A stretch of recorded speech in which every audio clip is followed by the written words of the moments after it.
Good evening, everybody. Welcome to this special meeting of Eastern Area Planning. I am Graham Pask, the Chairman of Committee. Other members of the committee present are Councillors Graham Bridgman, Alan Law, Royce Longton, Ross McKinnon, Alan Macro, Jeff Mays and Richard Somner. The following officers are in attendance to advise and support us in this meeting. Bob Dray, Team Leader, Development Control. Lydia Mather, the Principal Planning Officer, who will be presenting the planning arguments for this application. Brian Little on Zoom, who is our Planning Policy Manager. Gareth Ryman, the Principal Ecologist.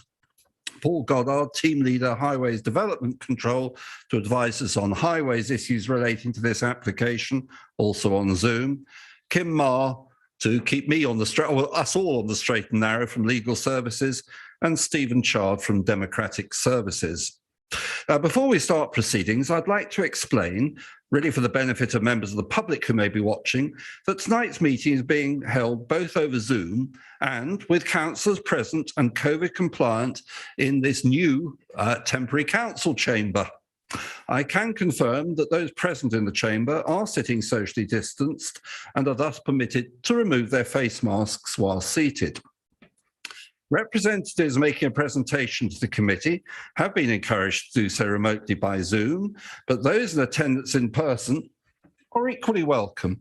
When it is your turn to speak, there is a dais with a microphone just in front of you, and if I could ask you please to go up to that, it's the right-hand button below the microphone to speak, and please, after you have spoken, I will explain the procedure very carefully before it is the turn of speakers to show you, to advise you of that procedure.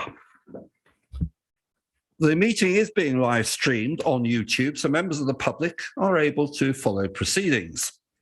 Please can I ask everyone present in the meeting area to make sure they have microphones in placed in front of them as closely as possible, and ask that you make sure you speak directly in it. If we hear the evacuation alarm this evening, we must all leave the building immediately. Please proceed via the safe emergency exit route, which will be shown to us by the trained officers present. Please follow any instructions given by the officers. The assembly point is the Newbury Station multi-storey car park. Anyone requiring assistance down the stairs will be assisted accordingly by the trained officers present. Do members have any questions about the way in which this meeting will be conducted before we proceed?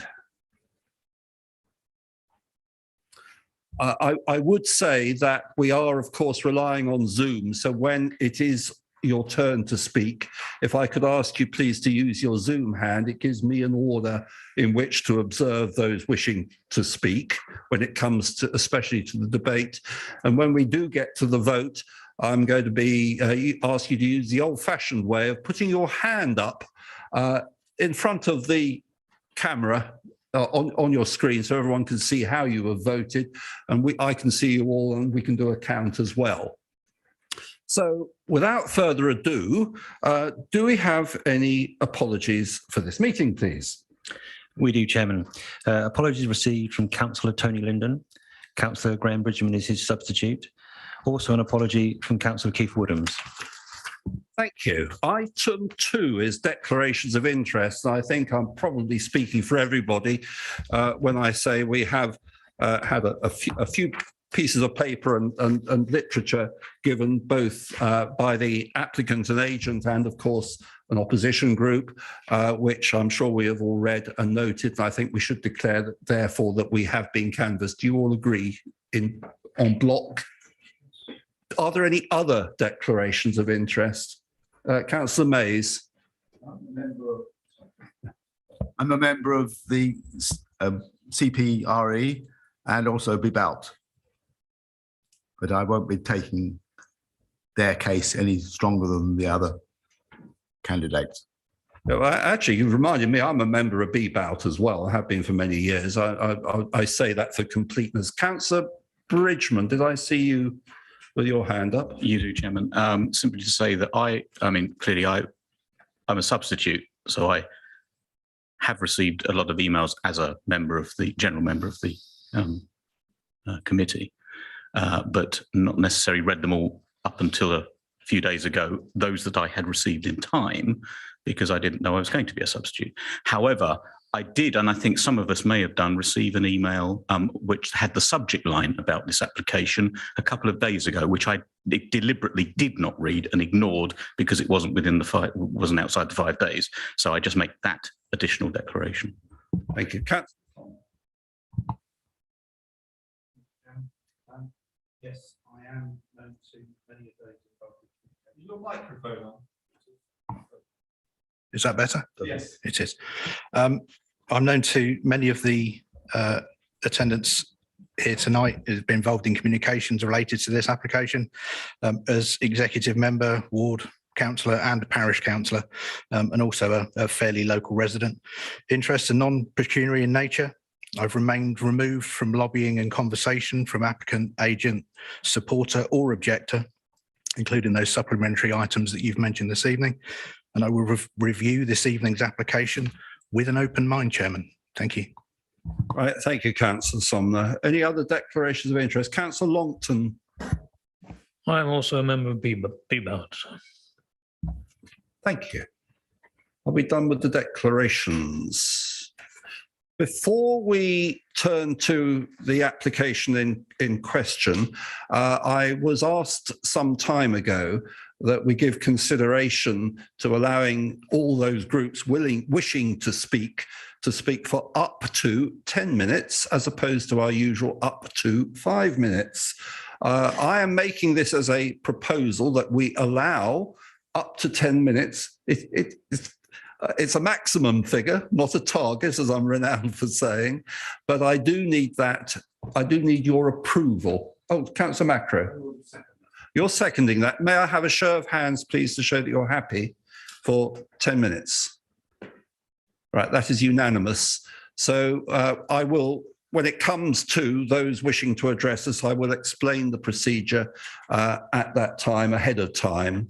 So without further ado, we come to the main reason we are here, application number 19-00113, outline major, land east of Pinson's Lane, Tilehurst.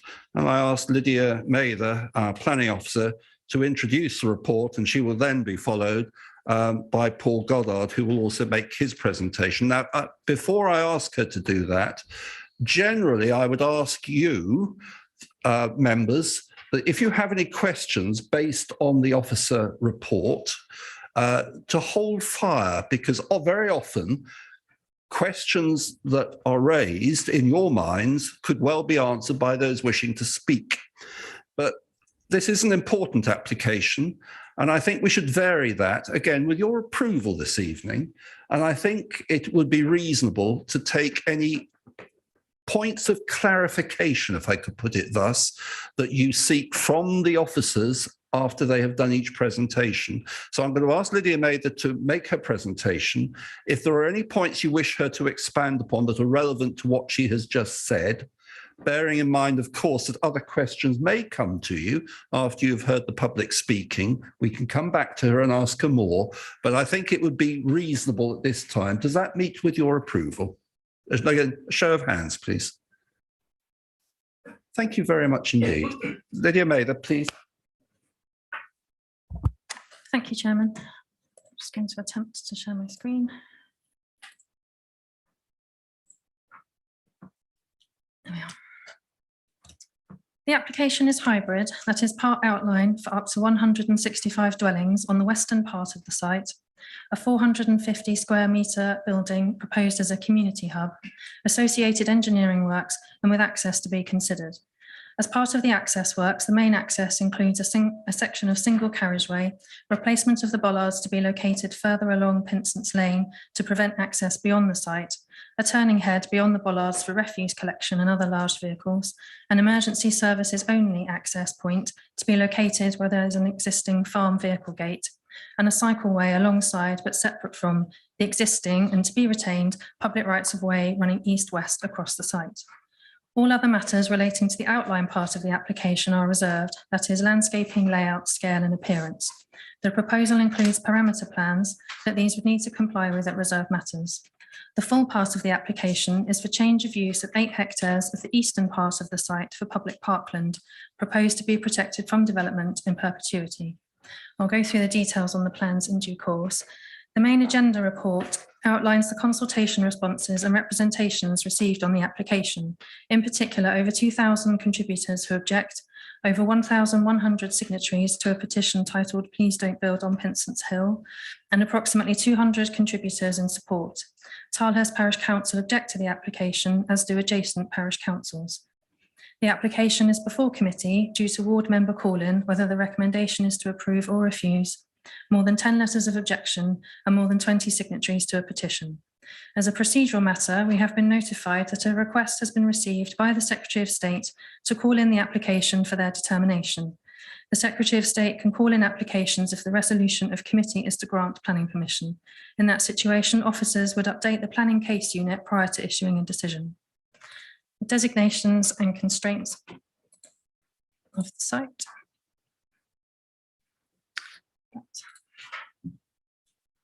Okay. The site is outside of a settlement boundary, but immediately adjacent to that of Tilehurst along its eastern boundary.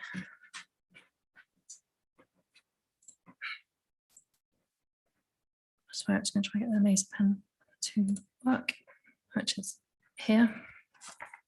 The southern boundary is adjacent to the recreation ground and the designated retail and warehousing area, which includes Sainsbury's, which is along here. The western boundary is adjacent to Turnham's Green Business Park and includes the access to the site off Pinsent's Lane.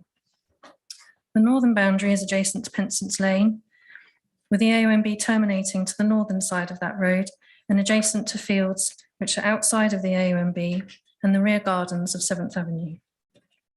There is a public right-of-way through the site east to west and another to the eastern boundary, along with a claimed path through the site from north to south, roughly from the back of 7th Avenue to a pedestrian access point from the recreation ground, roughly across here.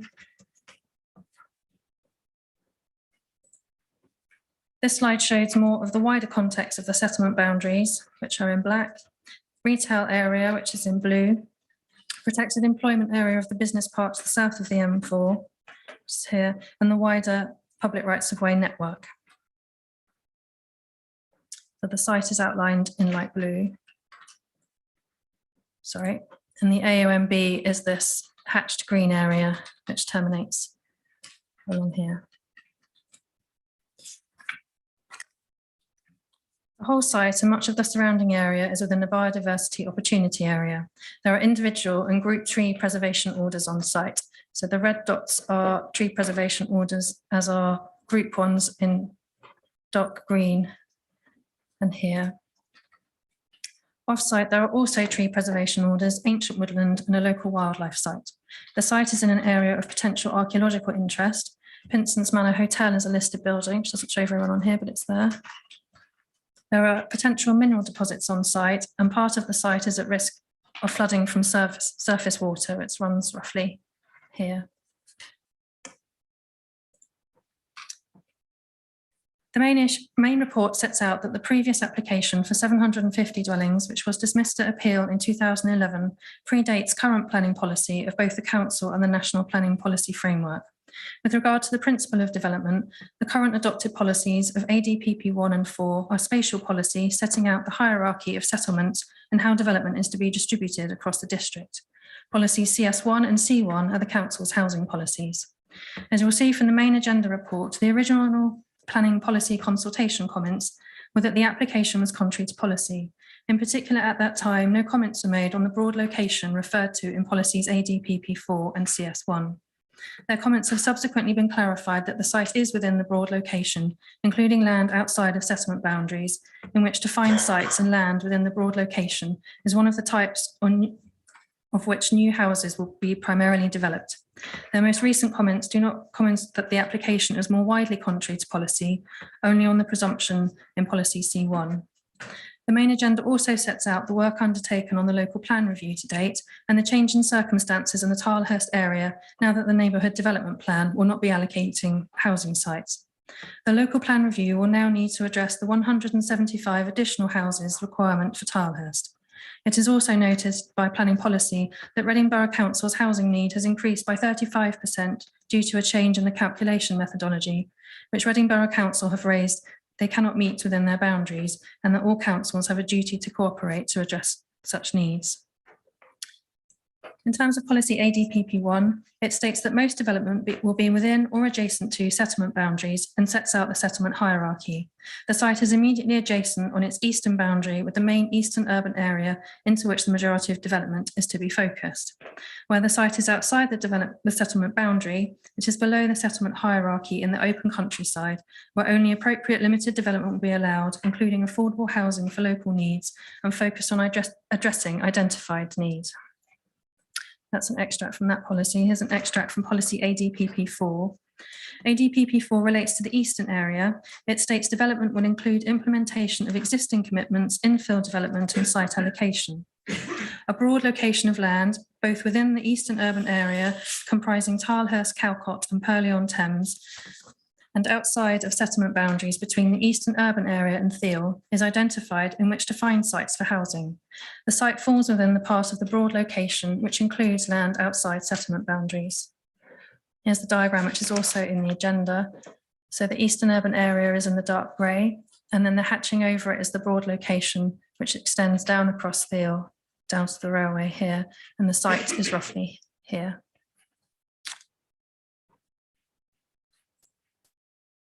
Policy CS1 is a housing policy. It sets out the types of land new homes will primarily be developed on. It includes the broad location alongside strategic sites and separate from allocated land. Officers therefore consider that the site complies with the spatial strategy policies and CS1. It is immediately adjacent to a settlement boundary. It is within the broad location in which sites are to be identified for housing in the eastern area and thereby addresses an identified need.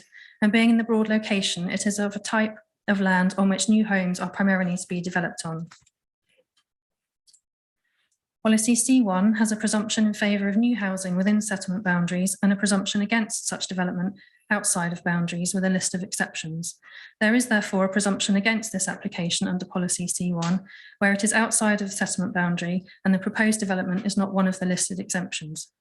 As the agenda report sets out, this circumstance is unusual. It is highly unlikely that another site within the broad location and outside a settlement boundary would be acceptable, where there are flood zones to the south, where housing development would need to pass a flooding sequential test, and the protected employment area into which other policies direct commercial development and not housing.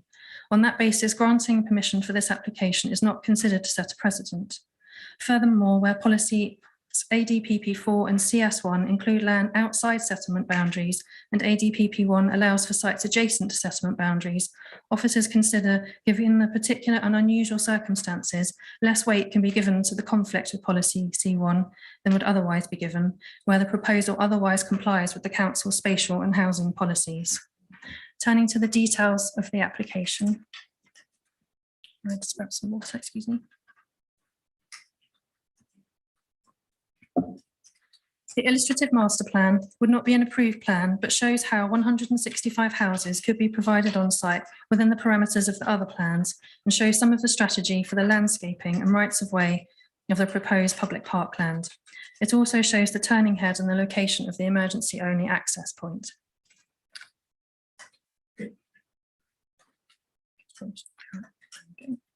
The development framework shows woodland and tree planting, trees to be retained, open space, amenity grassland, pedestrian routes, public rights of way, development areas, primary access and sustainable drainage features.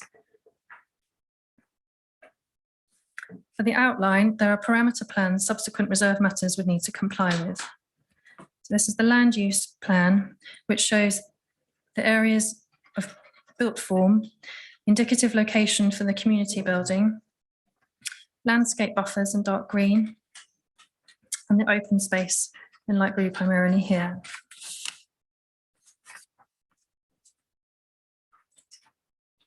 The development density shows the built area to the south will be up to 40 dwellings per hectare, and the built area to the north will be lower at up to 30 dwellings per hectare, which reflects the topography of the site and the higher ground level to the north of the site.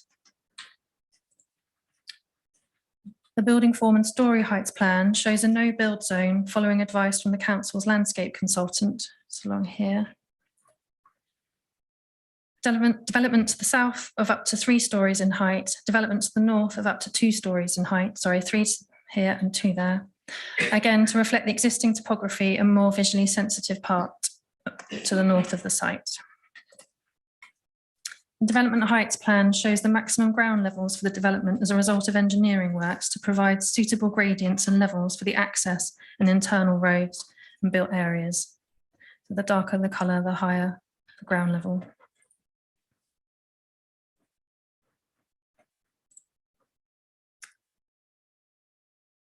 The green infrastructure plan shows the corridor approximately 20 metres wide between the north and south development areas, which were retained for public rights of way and a proposed cycleway, which would run through the east to the west of the site. Landscape buffers surround in the dark green around here.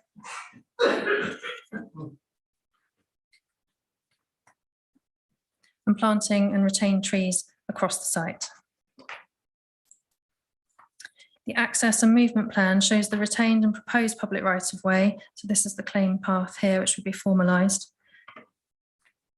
The cycleway, the main access, pedestrian access, and emergency vehicle only point, which would be here.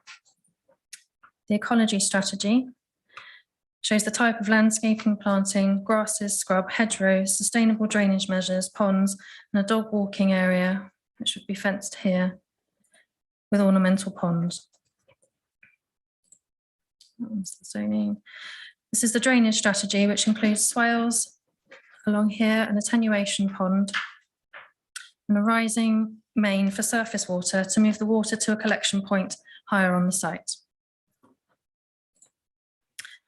The access drawings would be approved where it is a matter for consideration. I will leave these for the highways officer to discuss further, but in general, some works are required to remove an evergreen hedge and a fence, which are over highway land, to achieve the width of the access road shown, including a footpath alongside. The access would have a section which would be single carriageway. The existing bollards would be moved further north along Pinsent's Lane. So traffic would not be able to go beyond the site.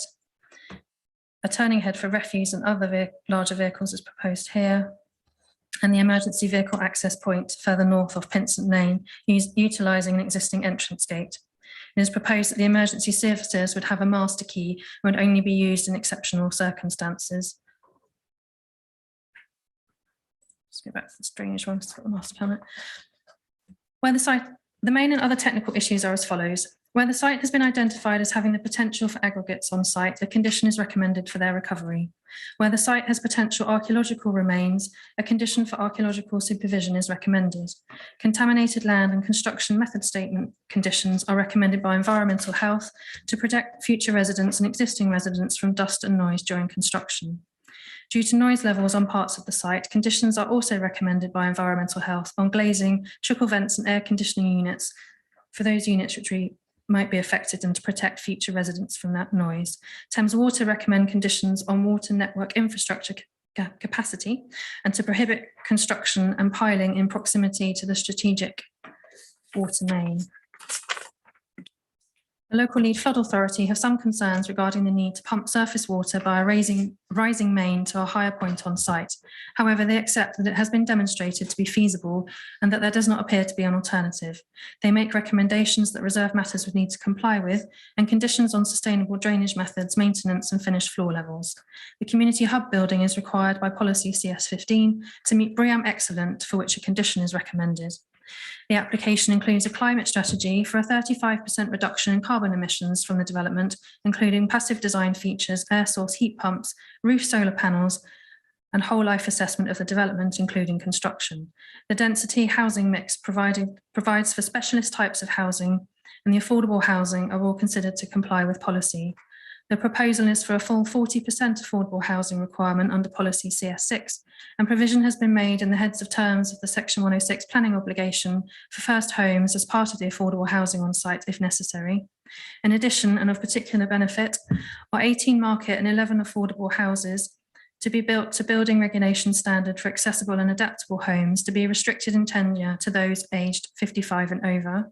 The inclusion of 15 units for custom and self-build, which would assist in meeting the demand of the self-build register, and to be 75% passive house standard for energy efficiency. The tree officer accepts the loss of the small number of trees on site, with the remainder to be retained and the majority under tree protection orders. They recommend conditions on landscaping for the parkland and management, tree protection, impact assessment and construction method details. The council's policies require provision of public open space as part of residential developments. The proposal is for 8 hectares of public parkland, transfer to a long-term owner, management sum and protection from development in perpetuity. The amenity grassland of 1.7 hectares would alone be sufficient to meet the policy requirement of between 1.4 to 2 hectares. The parkland will be secured by Section 106 planning obligation. With regard to green infrastructure, many comments have been received on the loss of the site as a green space accessed by residents using the public rights of way and has included informal use of the wider site. The site has public access along the public rights of way, but is otherwise private land.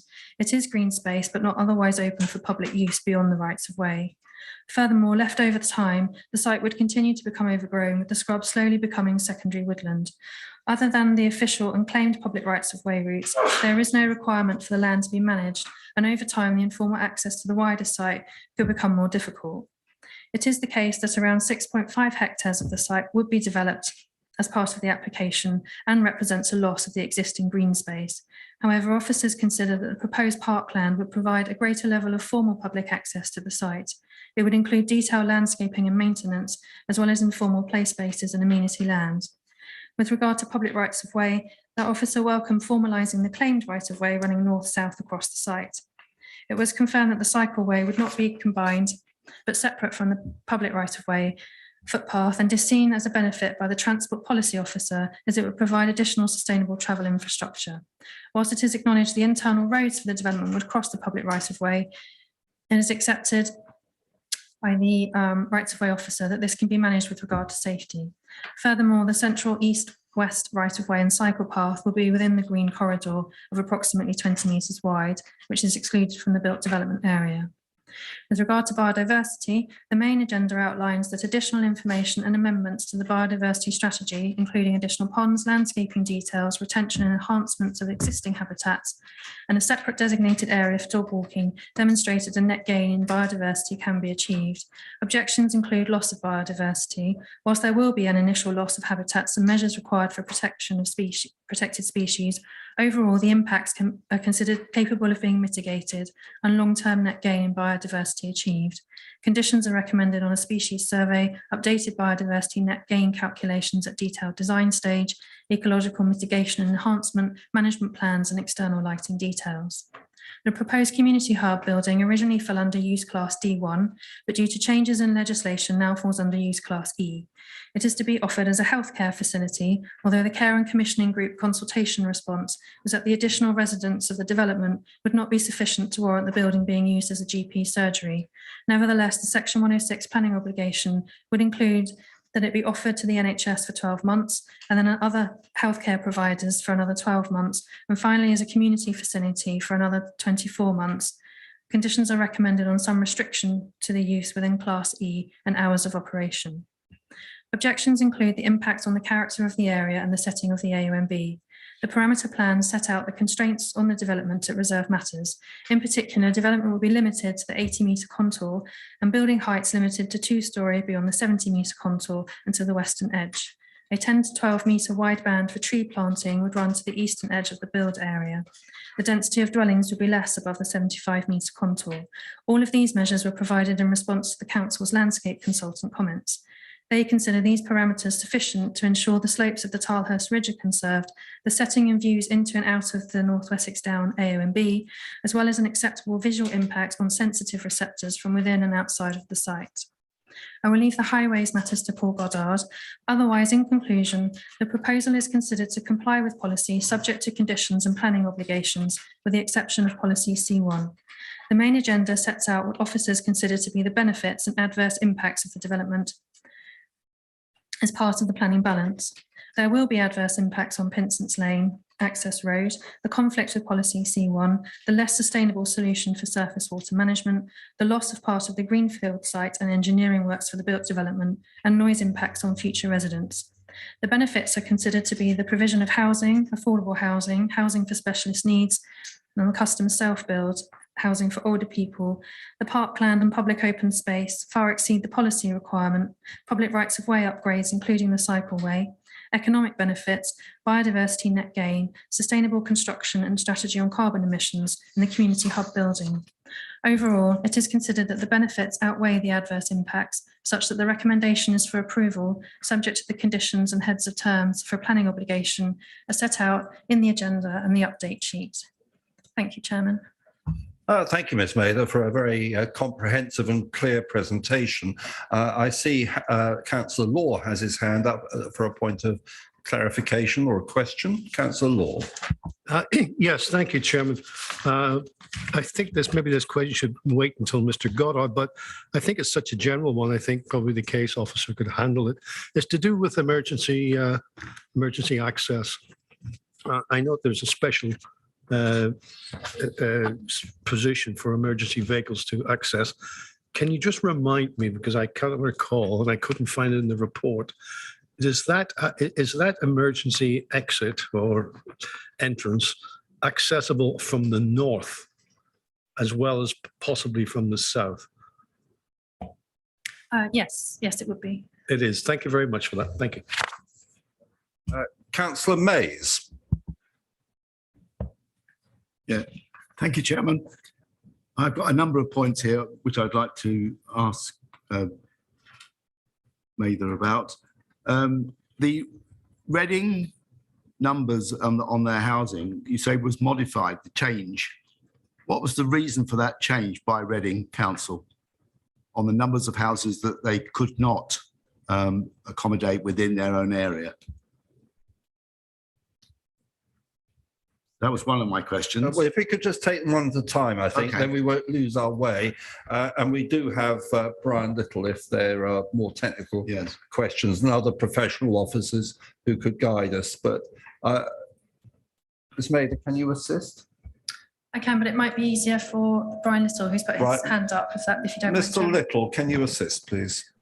I can indeed, Chairman. It was part of the government's response to the housing numbers. The top 20 urban areas in the country were given additional housing growth by the government. And unfortunately, the Reading figure, whilst given in one part of the paper to Reading, when you actually look at the maps, it is for the urban area of Reading, which includes West Berkshire and Wokingham, as well as Reading. Okay, do you have another question or Yes, I do. we can explore any other points later, but if you could just ask questions on the presentation, I'd There be are three. grateful. One is about the roads within the housing area. Are they all adoptable or adopted? Could we leave that for after Mr Goddard's presentation, Okay. which will be on highways? Do you have any specific points of clarification on what you just heard Well, from Ms Mather? Yeah, well, she mentioned it. That was Is the that what she point. did? Yes. On the cycleway across the site from east to west, is that required by the local population or is it proposed by West Berkshire Council? So it was part of the proposal from the applicant, and the transport policy consultation response was that it was of benefit because it would link to the wider cycle network into Reading and towards Theale. So has there been an established need? There wasn't an assessment submitted regarding the need, it's just Okay. part of the application. And my last question is regarding the rising main up to from the pool in the bottom left-hand corner in the southeast corner, so southwest corner. Is there a permanent road going from that pool, that pond, up to the pump discharge point, the north part of the site? Because I think Thames Water say they must have permanent access along that route. Thames Water have got conditions about proximity to the strategic water main.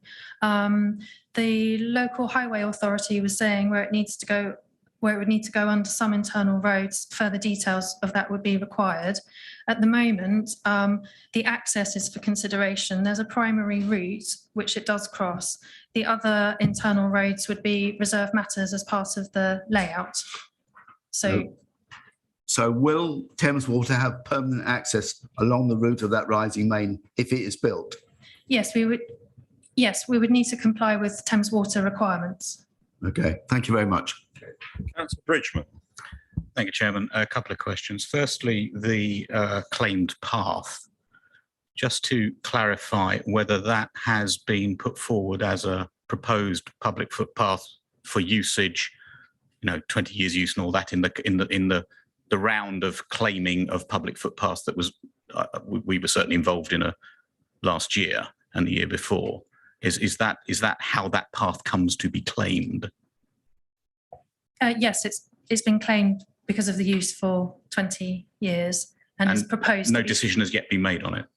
By the council under its public rights of way. No, but they welcome that it would be formalised as part of this application. Noted. My other question, and Chairman, I'll probably don't want to go into this too deeply now, and I'm sure we'll want to go into it and deal with Brian Little. But given that something that was said in the presentation about this being, as I understood what was said, so please correct me if I've got this wrong, that it was a compliance with policy CS1 because it's an adjacent site. I just want to understand how we are saying it is compliant with CS1, because I read CS1 as having said essentially you've got a core strategy which sets out certain sites, some major sites, and then we went on to a housing allocation DPD, which identified specific sites which were adjacent, generally speaking, adjacent to settlement boundaries, and settlement boundaries were extended in a lot of cases to include those sites and bring them within our planning policy. So I just want to understand, in CS1, there are 4 bullets, suitably previously developed, other suitable land within settlement boundaries, strategic sites, broad locations identified in the core strategy, land allocated for residential development in the DPD. So I just want to understand which of those we are saying, or planning officers are saying, complies with CS1.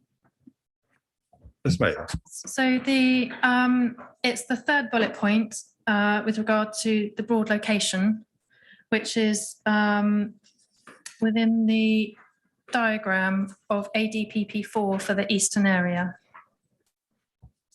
I thought that might be what you said, and we'll take that up in further questioning of officers after all the presentations and no doubt in debate, Chairman.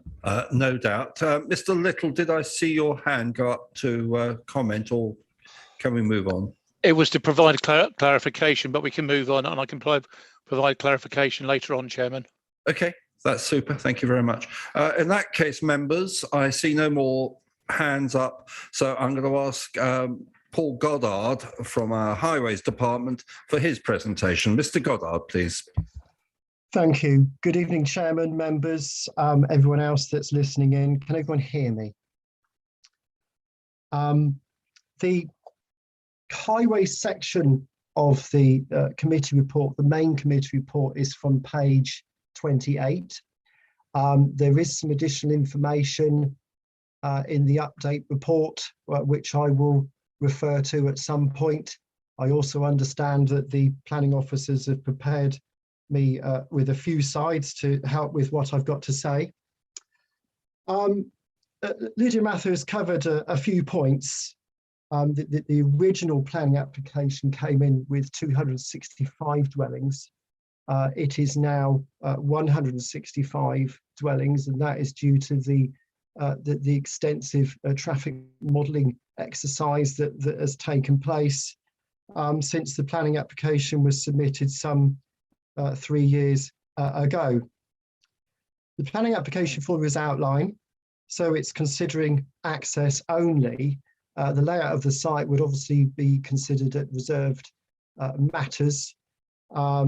It includes the road layout within the site, And I can pick up on Councillor May's point that he made just now. It is policy for the local highway authority that all roads be provided and built to an adoptable standard. Lydia Mather talked about the access arrangements to an extent. The main access, as shown on the plans, was from Pinson's Lane. There is an existing pinch point along Pinson's Lane. To provide an access to the site will enable the provision of a second pinch point. I don't know if I can have the plans up once again. Is that possible? There we go. So this pinch point is alongside what was the Pinson's Manor Hotel. We consider that there is land available through there to provide a pinch point. I don't have any objections to a pinch point because they are good features at reducing vehicle speeds. The pinch point is wide enough to enable large vehicles to pass through, and that of course would include fire appliances, etc. The section of Pinson's Lane from the north, as you can see there, will be provided with a turning head to enable access to the existing dwellings to the north. There is an emergency access proposed, as mentioned by Lydia Mather there. No objection has been raised by the Royal Berkshire Fire Rescue Service to the arrangement that's before you. Lydia did talk about the public rights of way. There is a public right of way across the site. If it's to be used as a cycleway, it would need to be upgraded to a bridle way, but that is a separate process should the planning application be approved.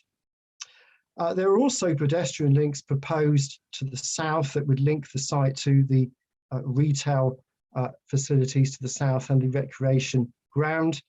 And there's also an additional pedestrian link proposed to the north towards Farm Drive. I would consider that the area is quite well served by facilities, extensive retail facilities to the south. Schools are an acceptable distance away, and there is a bus service that can be used, that can be picked up at IKEA, and the interchange that exists fronting Sainsbury's. So the area is quite sustainable from a transportation point of view, in my view. Turning back to the main committee report, let's talk about the traffic generation figures, what we think the traffic generation will be from this development. And there's a section on traffic impact on page 29 of your main report. Now, as is really very standard these days in projecting traffic generation from developments, a database called the Trip Rate Information Computer System has been used. It's a collection of survey data on many land uses, including residential, that covers the UK and Ireland. And they've used it in this case. And they've also, this is the applicants, they've also commissioned some traffic surveys of nearby residential areas that support the figures that are shown in that table there. And they also supported by some surveys that your own highway officers did in the northern part of Newbury a few years ago. It's projected that during the AM peak, the weekday AM peak, there'll be some 113 vehicle movements, 107 during the PM peak, and on Saturday peak around just before, around lunchtime, there would be 38. It could be argued that those figures shown in that table there on page 29 are perhaps a bit high. They are based on 100% homeowners, 100% private dwellings. No allowances have been made, for instance, retirement dwellings or the the 40% affordable dwellings that we would expect within the site. But I'm happy with those figures because they will help us to provide a robust assessment going forward. A further point to make is that we're still seeking to establish what traffic flows and traffic patterns are as a result of COVID and going forward following COVID, and whether with more people working from home, whether those figures will be lower. But those are the figures we accepted and we will use with them. So the traffic was also distributed to and from the site by census data. That's also pretty standard methodology. So now we move on to, well, how do we assess the impact of this development on the network near the vicinity of the site? The applicants have submitted a traffic model using VISM simulation software. It's a high quality traffic model. And if I could just have the slide showing the extent of it, there we go. The yellow areas and the red areas show the extent of the model. So it's an area-wide model, which has the advantage of linking the junctions, particularly if on occasions, and it does happen here, the traffic tells from one to the other, or if the junctions are linked via signals, etc. The model is quite sophisticated. It does consider driver behaviour, lane usage, etc. So we're happy that it's a high quality model. It was informed by traffic surveys that were taken by the applicants in November 2018, and there was a further set of traffic data obtained in March 19. So all the traffic flow data and turn count data, etc., was taken pre-COVID. So as well as traffic counts and data that goes into the model, obviously the road geometry goes in, the signal timing phasings, etc. Traffic queue lengths, the time it takes from vehicles to go from one point to the other. So all of that is put into the model. Now, there is a rigorous checking process with all traffic models to make sure that they are valid and that they reflect all the observations and surveys that were found on the ground. Usually accompanying a traffic model is a report, a local model validation report, which was submitted. Now, I'm into the sophistication of this model. Your highway officers commissioned WSP in Basingstoke and Southampton to check the model for us, to make sure that it was a valid model. It did reflect the observations that were made, and it did comply with Department of Transport standards. WSP checked the model for us, not once, but twice as the modelling proceeded, and their view was that the model was sound. Therefore, we are happy that the model can be used going forward to produce some results. So can I have the results tables up there, at least the first one? So on the screen and in your update report, there are two sets of three tables, considering AM peak, PM peak, and Saturday lunchtime peak. The first three tables are the journey times. So that's the time taken for vehicles to go from one point to another in 4 locations on the model, and they're described in those tables there. The second set of 3 tables is your traffic queue lengths, a stationary traffic queue lengths. At the top of the tables there, you will see 5 scenarios, A, B, C, D, and E. Your 2019 base, well, that would have been based on the actual observations and traffic counts that were made in 2018 2019. And that would have been where the model would have been originally checked to make sure that those figures there for 2019 accurately reflect what was observed on the ground at that time. We then got column B, which is your 2023 base. So that is the government produces traffic growth projections over the network nationally. And we added, the consultants added that traffic growth to project traffic levels up to 2023. I think it's fair to say that those projections are probably overstated as a result of COVID. We don't know what the trends are going to be going forward. But at the moment for this exercise, we will continue as if it was pre-COVID. Moving on to column C, now we add committed developments to what was in column B, and those include all the housing sites in Dorking Way, Lakeside in Thiel, and commercial developments in the Arlington Business Park, Brunel Road area.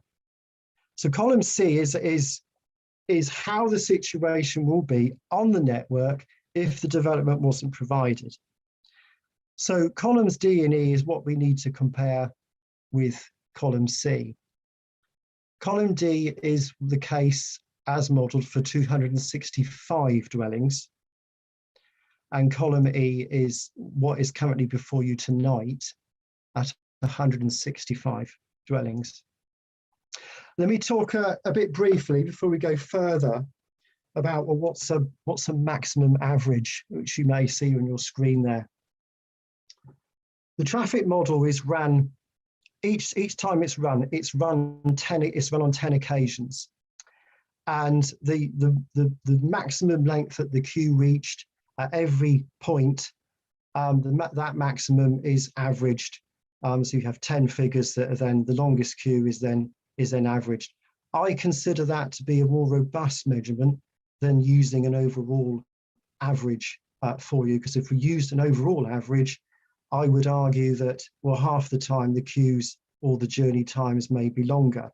At least with the maximum figures, the incidences where queues may be that bit longer should be much more limited. So if I can talk through these figures, you can see there the PM peak maximum journey time is obviously in seconds. If we look at the column D, you will see that at 265 dwellings, the journey time from Pinson's Lane from IKEA to the A4 increased from 130 to 182 seconds. Moving down, the next slide, we can see there on a Saturday, it increased from 200 to 289. Now, those two figures, your highway officers found to be unacceptable, and therefore objection was raised to 265 dwellings by your highway officers.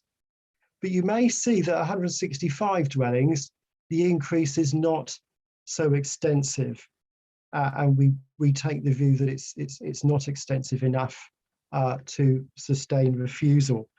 Can I move on down to so that's the journey time figures. These are the maximum average traffic queues. Not really many issues for the AM peak. So moving on down to the weekday PM, with the 265 dwellings at Pinson's Lane, second from the top, you will see that the traffic, this is stationary traffic queues, increased from 117 metres to 232 metres, and we found that element to be acceptable, but 165, the increase is not so extensive. And then the Saturday peak, if I may. Again, it's Pinson's Lane, increased for 265 dwellings from 332 to 499 metres. And again, 165 dwellings, the increase was not so extensive. So, summarising the results, At 265 dwellings, your highway officers found that the impact, the increase in journey times and traffic queues, weekday PM peaks and Saturday peaks especially, was unacceptable and considered to be severe enough to warrant refusal. Just a moment.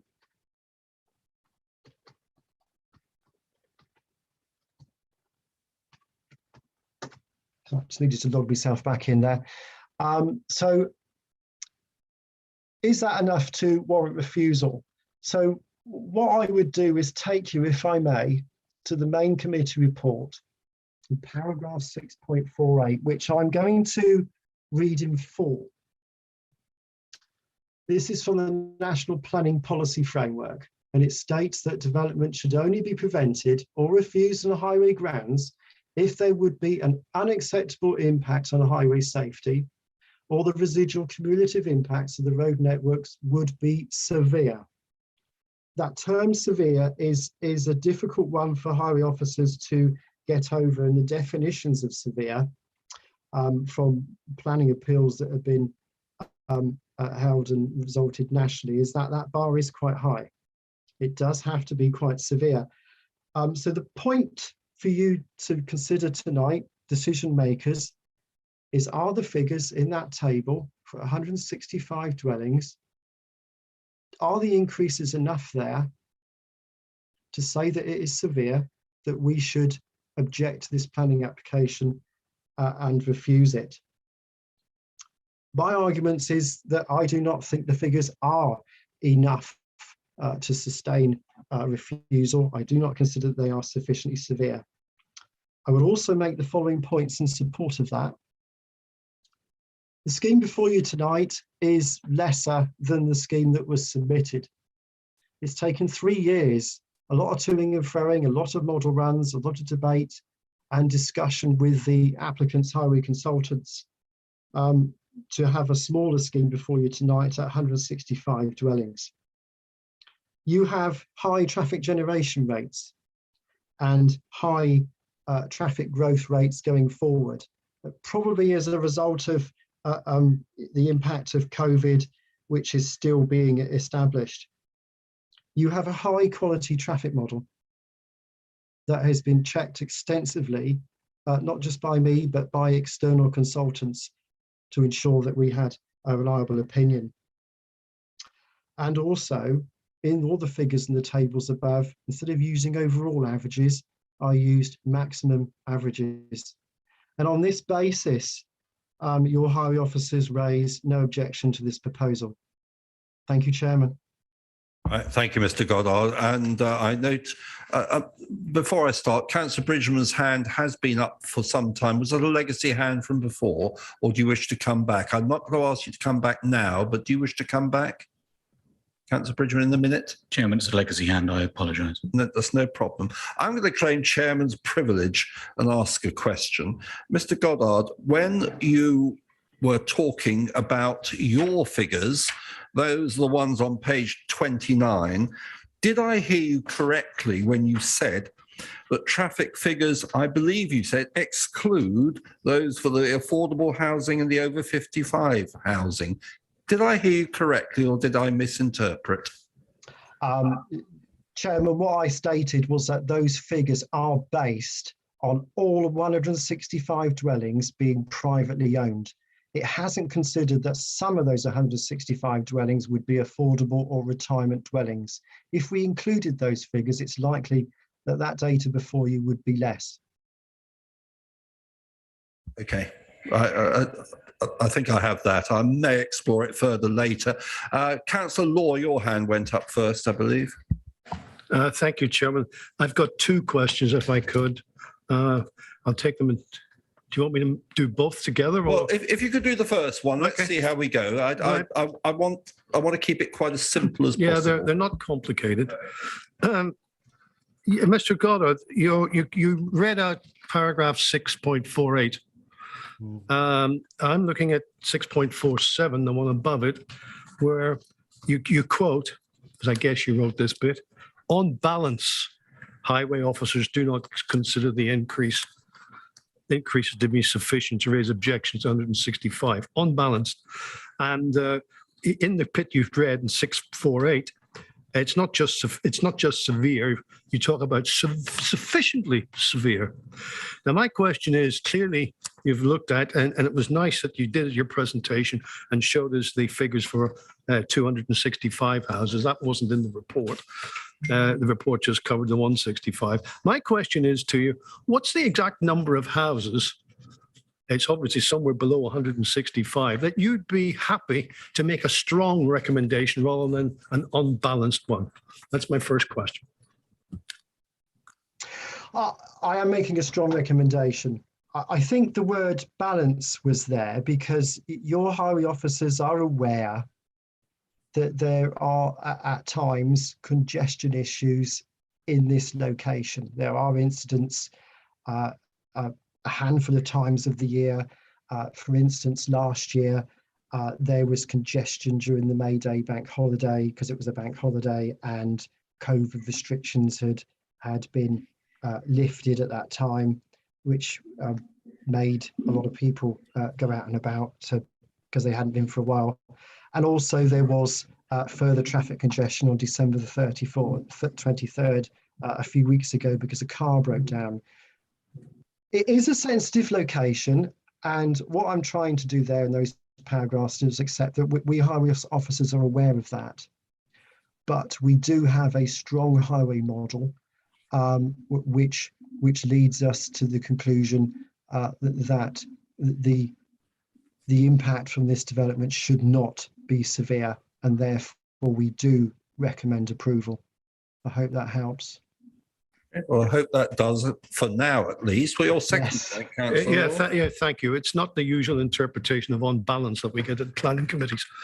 Okay, the second one is to do with paragraph 626. It's to do with the pinch point, the narrowing. And you make you're right in the point that anything below manual for streets, anything below 3.7 meters wide, they should consult with the local fire safety officer. And you state consultation has taken place with Royal Berkshire Fire and Rescue and no objections were raised. How do you reconcile that with page 16, where the Royal Berkshire Fire and Rescue Service actually makes the point that they advise of an objection with regard to the implications for the immediate road network of Pinson's Hill and Bath Road. And they make a point that additional traffic and knock-on effects to the immediate road network will pose an increased risk to responding officers. Yeah. I can't reconcile those 2 points in your report. Yeah, thank you for the question. The point that I would make is that they haven't mentioned anything about the pinch point itself there. What they've talked about is the additional traffic impact from this development on the network, Pinson's Lane to the south, the A4. It's a legitimate concern, but from the traffic model that we have here, and I've given you the results for, I would suggest that their concerns are overcome, hopefully by the traffic modelling results before you. May I come back, You can come back, Chair. Just to clarify, yeah, because that's clear on traffic. This is about the pinch point. And the report says no objections were raised with regard to the Berkshire Fire and Rescue Service. Did they therefore agree that the pinch point was irrelevant? I don't have the consultation to hand. I have to say to you that the Royal Berkshire Fire Rescue Service don't normally object to physical dimensions or physical layouts at this stage, unless it looked difficult for them. They usually consider things much further at building control stage. But all I can say to you is that they have not objected to the pinch point, and I would say as long as it complies with the manual for streets, they would be unlikely to do so. I hope that helps a bit further. I'll probably make a point later on, Chairman. That would be your privilege, Councillor Law. Councillor Mays. Yes, thank you, Chairman. I've got 2 points here. On the update sheet, the map that the highways section produced, I have no major objections about the red data for the main intersections. What I am concerned about is the data from Pinson's Lane. And if my calculation is right, and assuming a car is 5 meters long, the longest queue will be 70 cars. If you go from Pinson's Lane, which is the 370 data, divided by 5, you've got 70 cars in the queue. That to me is unacceptable. I hope that's not a debating point, Councillor Mays. Perhaps Mr. Goddard could assist with whether at this stage he agrees with your calculation as to the number of cars. I think at this stage that might be helpful. Well, actually, the queues are slightly longer than that, Councillor Mays. We allow 5.5 metres because you've got the length of the vehicle and then you've got a space between the vehicles. So your calculations are actually longer. Yes, the existing queues there are at times, as picked up, are extensive. But the question before you tonight is, does this proposal make the queues even longer, even more extensive, that we should be objecting? And my advice to you is that for 165 dwellings, is that it's not. Okay, next point, Councillor Mays. No, that's all right. Mine were 2 points. I'm happy about the data for the main highways and for the junction 12. It's the Pinson's Lane bit that I'm worried about, and that's been answered by what Paul has said. Okay, do you have any other points? No, that's right. Okay. At this stage. Members, before I go on to public speaking, are there any other points? You will have the opportunity to come back, fear not. In that case, the following bodies wish to speak. The first, Tilehurst Parish Council. If I may address those, at least those of you in the chamber. As I said before, there is a microphone at the dais there. When I ask you to go forward, either as you wish, singly, or if you know each other and have come together, both of you, to that microphone, pressing the button on the right where a red light will come on. When you get there, I will ask you if I can assist you with any timekeeping. Timekeeping is very strict. 10 minutes is a maximum. I will tell you with a minute to go regardless. But if you would like guidance for example, after 5 minutes, I'm very happy to provide that, or whatever you want. You tell me when you go up there what guidance you would like, and I'm very happy to help you with it. When you have finished speaking, and this applies to every group, of course, please remain there so that members can ask you any questions. Members are only allowed to ask you questions on points that you have raised. They can't introduce new items. So the hint there is make sure you, if you feel that you wish to be questioned on anything, you raise the points as you are speaking, which gives members the opportunity for them to ask questions later. So I hope that's clear. So if I could ask then, first of all, the Parish Council, which is Tilehurst Parish Council, where I have councillors Clive Taylor, who is here in person, and Miss Jackie Major.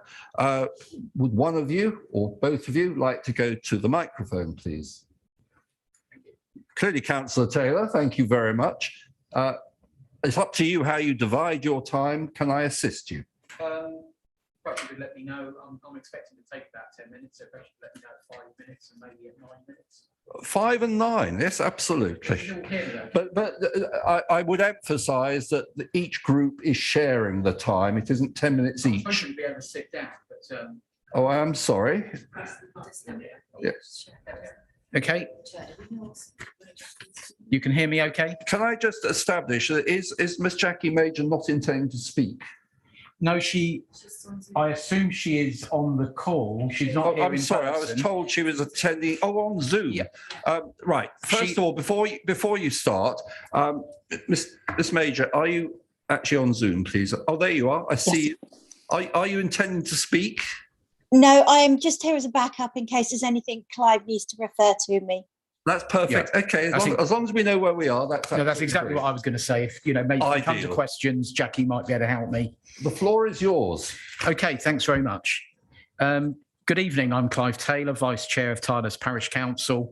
I represent Tyler's Central Ward, in which the development site is located. I've lived within a few hundred yards of the site for almost 27 years, and I've enjoyed its beauty and the joys of walking across this open green space on many occasions. I walk across the land, which has public rights of way, about 4 times a week, just as many others do, be it for recreation, exercise, or as a place to relax and unwind. But let me get to why Tyler's Parish Council objects so strongly to this planning application. In planning law, the development plan is the starting point for determination of planning applications. We are concerned that the officer report misrepresents planning policy. The site lies outside any settlement boundary. Policy ADPP1 of the core strategy confirms that only appropriate limited development in the countryside will be allowed. Policy ADPP4 of the core strategy sets out the spatial strategy for the eastern area, identifying development will take place through existing commitments, infill and allocations made through the plan-led process. Policy CS1 makes clear new homes will primarily be developed on suitable previously developed land or on allocated sites. This application is not for an allocated site, neither is it a previously developed or infill site. As the site is outside the settlement boundary and in the open countryside, development is only acceptable in exceptional circumstances under Policy C1. The site does not meet the exceptions listed. Development of the site is contrary to current planning policy and clearly should be refused. The broad area for the eastern part of the district, which is identified in the core strategy and referred to in the committee report, was a broad area of search within which sites would be shortlisted and then assessed for their suitability to be allocated through the plan-led process. It was never the case that this area was seen as an area where speculative applications would be considered acceptable. This can be confirmed by reading the core strategy inspector's report, paragraph 12, as well as paragraph 4.10 of the supporting text of ADPP4. Additionally, the council can demonstrate the required 5-year supply of housing land and is performing strongly in the government's latest housing delivery test figures. There is no justification whatsoever for approving a speculative application that is contrary to policy. Previous planning applications for this land, and there have been many going back to the 1970s, and all that proposed any housing have all been rejected. At the last and most significant application in 2011, the Secretary of State, when considering the developer's appeal, concluded that although the appeal proposal would provide a range of housing, including affordable units plus facilities and services, it lies outside the current settlement boundary and within open countryside where policies of restraint apply and within which it would cause substantial harm. Now, I realise this is a different application, but this fundamental point remains. It remains outside the settlement boundary, and I would argue that development here would cause more harm than in 2010. We have had the COVID pandemic and the realisation of the climate emergency that we all face. Our residents have come increasingly to appreciate the importance of our open and accessible green spaces, particularly those that are so close to where people live. This land is used at all times of year, and during the recent lockdowns, its usage considerably increased as local people found it a place of wild beauty in which to exercise. Traffic considerations have been a major factor in determining this application due to traffic congestion on Pinsent's Lane, and particularly at the junction at the A4 with the Sainsbury's Retail Park and Dorking Way. Clearly, a reduction in the number of housing units, the 165, will lessen the likelihood of frequent congestion. But it should be noted that there has been occasional and severe congestion on Pinsent's Lane and at weekends, and more so on bank holidays, including the recent New Year holiday. And so much so that this often attracts much media coverage. It should also be noted that Pinson's Lane also leads to the Fire and Rescue HQ, the Porsche headquarters, the large Dunelm homeware store, as well as IKEA and its multi-storey car park. But it also leads to a business park and trading estate comprising a dozen or so buildings, some are warehouse, some are office, and for several years, up to half of these units have been empty at any one time, and that is the case now. If all these existing units become occupied, that will further add to congestion on Pinson's Lane and at the A4 junction. There is also the prospect of further housing at Pinson's Manor.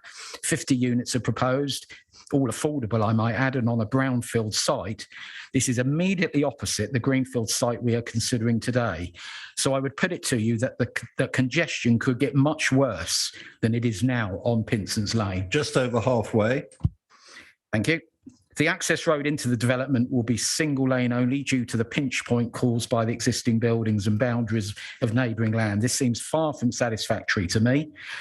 The emergency access from the north involves coming down a steep single track windy lane with limited passing points. Water tends to flow in two streams down the hill, particularly in winter, and can and does freeze over. There is no side paving for pedestrians or cyclists, and I am advised the lane is not gritted as vehicles cannot easily turn around. I'm sure that emergencies would be few and far between, but they cannot be ruled out. The emergency access provisions in the proposal remain of concern. The new proposals, by reducing the housing to 165 units, take out all the 1 and 2 bedroom properties, 1 and 2 bedroom flats that would have been most attractive to first time buyers. I realise the 40% affordable portion remains in place, but the removal of these smaller units will affect those on lower incomes the most. I note that none of the 200 supporters of this development submitted new letters of support during the last consultation period, many of whom would have wanted access to affordable and lower priced homes. Tylehurst Parish Council, through its Neighbourhood Planning Committee, is seeking to have much of the development land designated as local green space. Consultations with the landowner are underway, but the Parish Council is of the view that this land meets many of the criteria for such a designation. We would urge West Berkshire Council to, at the very least, defer any planning decision until this designation is determined. There are some other matters of concern I would like to briefly mention. There has been no agreement on access points to Tylehurst Parish Council's Calcutta Recreation Ground.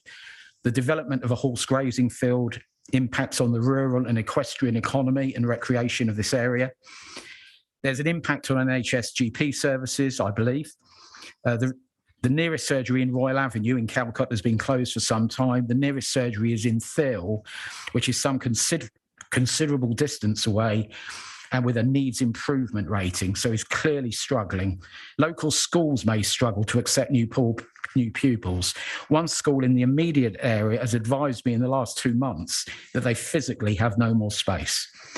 This development will further erode the strategic gap between Tylehurst, Calcutta and Thiel. Some have described this as creating an isolated community. Noise from the M4 is very apparent and constant in the area of the site to be built on. Even if the housing can be soundproofed in some way, sitting in the garden or patio will not be a pleasant experience. Finally, I would like to remind the committee of the huge volume of objections to this application. Over 3,000 letters of objection, over 1,000 were issued during the most recent consultation. This outweighs supporting letters by 15 to 1. A petition with well over 1,000 signatures opposed to the development. Alok Sharma's opinion survey in 2019, in which over 700 replied and almost 70% opposed any large development. 3 local parish councils, Tylehurst, Holybrook and Thiel, have all objected. Tylehurst Parish Council's Neighbourhood Planning Subcommittee conducted a resident survey to which 950 replied and which showed overwhelming opposition to any further housing development in Tylehurst.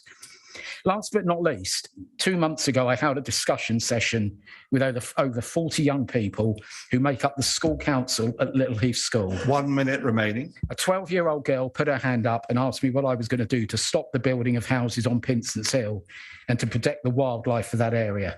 I told her I would do my best and I would report back to them in a few weeks' time. I hope I've done my best today and that I can tell that 12-year-old and the school council that the planning committee voted to reject the application. Thank you for your time listening to me today, and I would welcome any questions. Councillor Taylor, thank you very much. With 30 seconds to spare. Members, please remain there. Members, any questions, please? Councillor Bridgman. Thank you, Chairman. You referred to the developing Tilehurst neighbourhood plan, Yeah. and there is reference to that in the agenda pack. And there's a reference to the emerging new local plan, and that currently that draft local plan envisages that Tilehurst will be required to find 175 houses. According to the pack, the Tilehurst neighbourhood plan, so far as West Berkshire are aware, is not intending to allocate land for housing. And you referred to residents objecting to developing green space. My question, therefore, is where is Tilehurst going to... You also referred to the 5-year housing land supply and the fact that West Berkshire are complying with it. In order to continue to comply with housing land supply, obviously, you have to continually find land for housing. So where is Tilehurst, not wishing to identify sites, but if this land isn't developed for the 175, where is Tilehurst going to find land for the 175? Well, as you say, this development plan is still very much in progress. And you're right that as of things stand now, we have decided not to nominate any sites. That's not unusual for a neighbourhood development plan. I think if you look nationally, the majority of neighbourhood plans do not allocate sites for development. So it's not unusual. There are other reasons for having and wanting neighbourhood plans. So if we don't, it will be for West Berkshire to identify sites through its existing processes and procedures. Tilehurst Parish Council, of course, will comment on them. I'm sure it will object to some. It will support others. That would be the situation if we continue down the path of not allocating. Though I stress that plan is a little way off completion. Right. Thank you, Councillor Bridgman. Councillor Macro. Thank you, Mr. Chairman. A bit of a strange question, this. Are you aware that in the last few days, Thiel surgery has actually been re-rated and is now rated as good? No, I'm very pleased to hear that, but no, I was not aware of that. And I did look only a few weeks ago. I've got to be honest, it was in expectation of the meeting being back, I think, was it back in December? And at that time, it was still under needs improvement. But no, thank you for that update. I just wanted to make sure the record was correct. No, thank you. Absolutely. Thank you very much. I'm still looking for other hands. Are there any other questions? There are not. Councillor Taylor, thank you very much. Okay, thank you. We do always allocate, especially where parish boundaries come together, adjacent parishes, and we have 2 representatives from Holybrook Parish Council, Councillors Mary Bedwell and Claire Toll. One at a time or both together? It's up to you.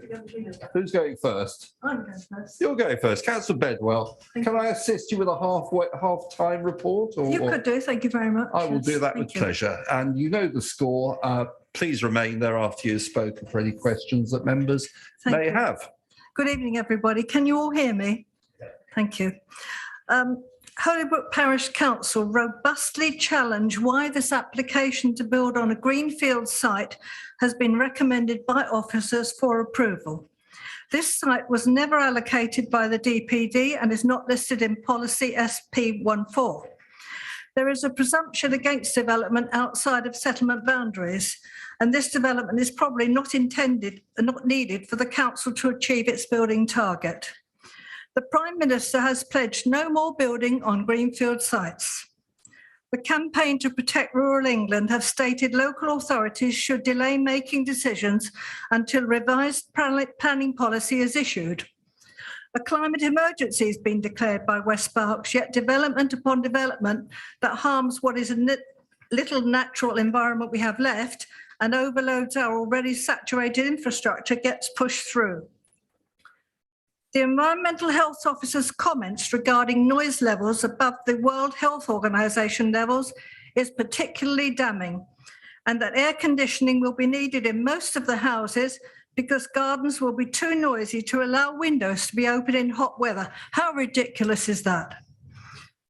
Members, can you explain why this can be acceptable when we know that green spaces are vital for combating climate change? Established woodland and hedgerows are infinitely greater value than new. The loss and displacement deficit cannot and will not be regained. The reduction in the number of units has not altered the design of the access. We maintain that full and proper design of the access is not possible when so much of the development is not designed and left in the nebulous world of reserved matters. This is intricate to the application and cannot be ignored. The site entrance must be measured accurately by highways officers. If proven to be smaller than the measurements on the plan, the response from the Royal Berkshire Fire and Rescue needs to be revisited and verified.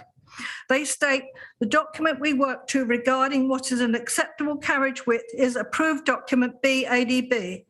In this document, it states the minimum acceptable width to allow safe passage for a fire appliance is 3.7 metres. We would expect any new development to be able to achieve this width in order to allow adequate fire appliances access. If a fire engine is too big, then how will bulldozers enter and exit the site? Buses, removal lorries, deliveries on pallet trucks, none of these will be able to service the site. The access has not changed in size, shape or form, and the highways officer originally deemed this unsuitable and recommended refusal. Who or what has persuaded him to change his mind? It cannot be acceptable for the emergency services to face additional challenges because they cannot safely access or exit their headquarters. The risk of people dying because they cannot be rescued in time is unacceptably high. Access from the north of the site does not address or mitigate this. Committee members, please look and tell us why Highways has accepted this increased risk to responding officers and smaller than required width. Reference the Royal Berkshire Fire and Rescue Service comment consultation section 4, page 11 of the documents. Thank you very much for listening. My Vice Chairman, Claire Toll, will continue with the objection. Thank you. Thank you. Just under 7.5 minutes left. So, sorry, 6.5. Okay, thank you, Chairman. We scrutinise plans and proposals very carefully in respect of design and function. In this case, there are so many conditions relating to reserved matters that they demonstrate that building on this valuable green site is simply not right. If this development goes ahead, there will be a solid built environment from Tidmarsh roundabout to Reading. Is it West Berkshire's strategy to hand over the eastern area to Reading? This greenfield site should have no bearing whatsoever on Reading's inability to fulfil its target. Pell and Frischman attempt to baffle us with 71 pages of modelling.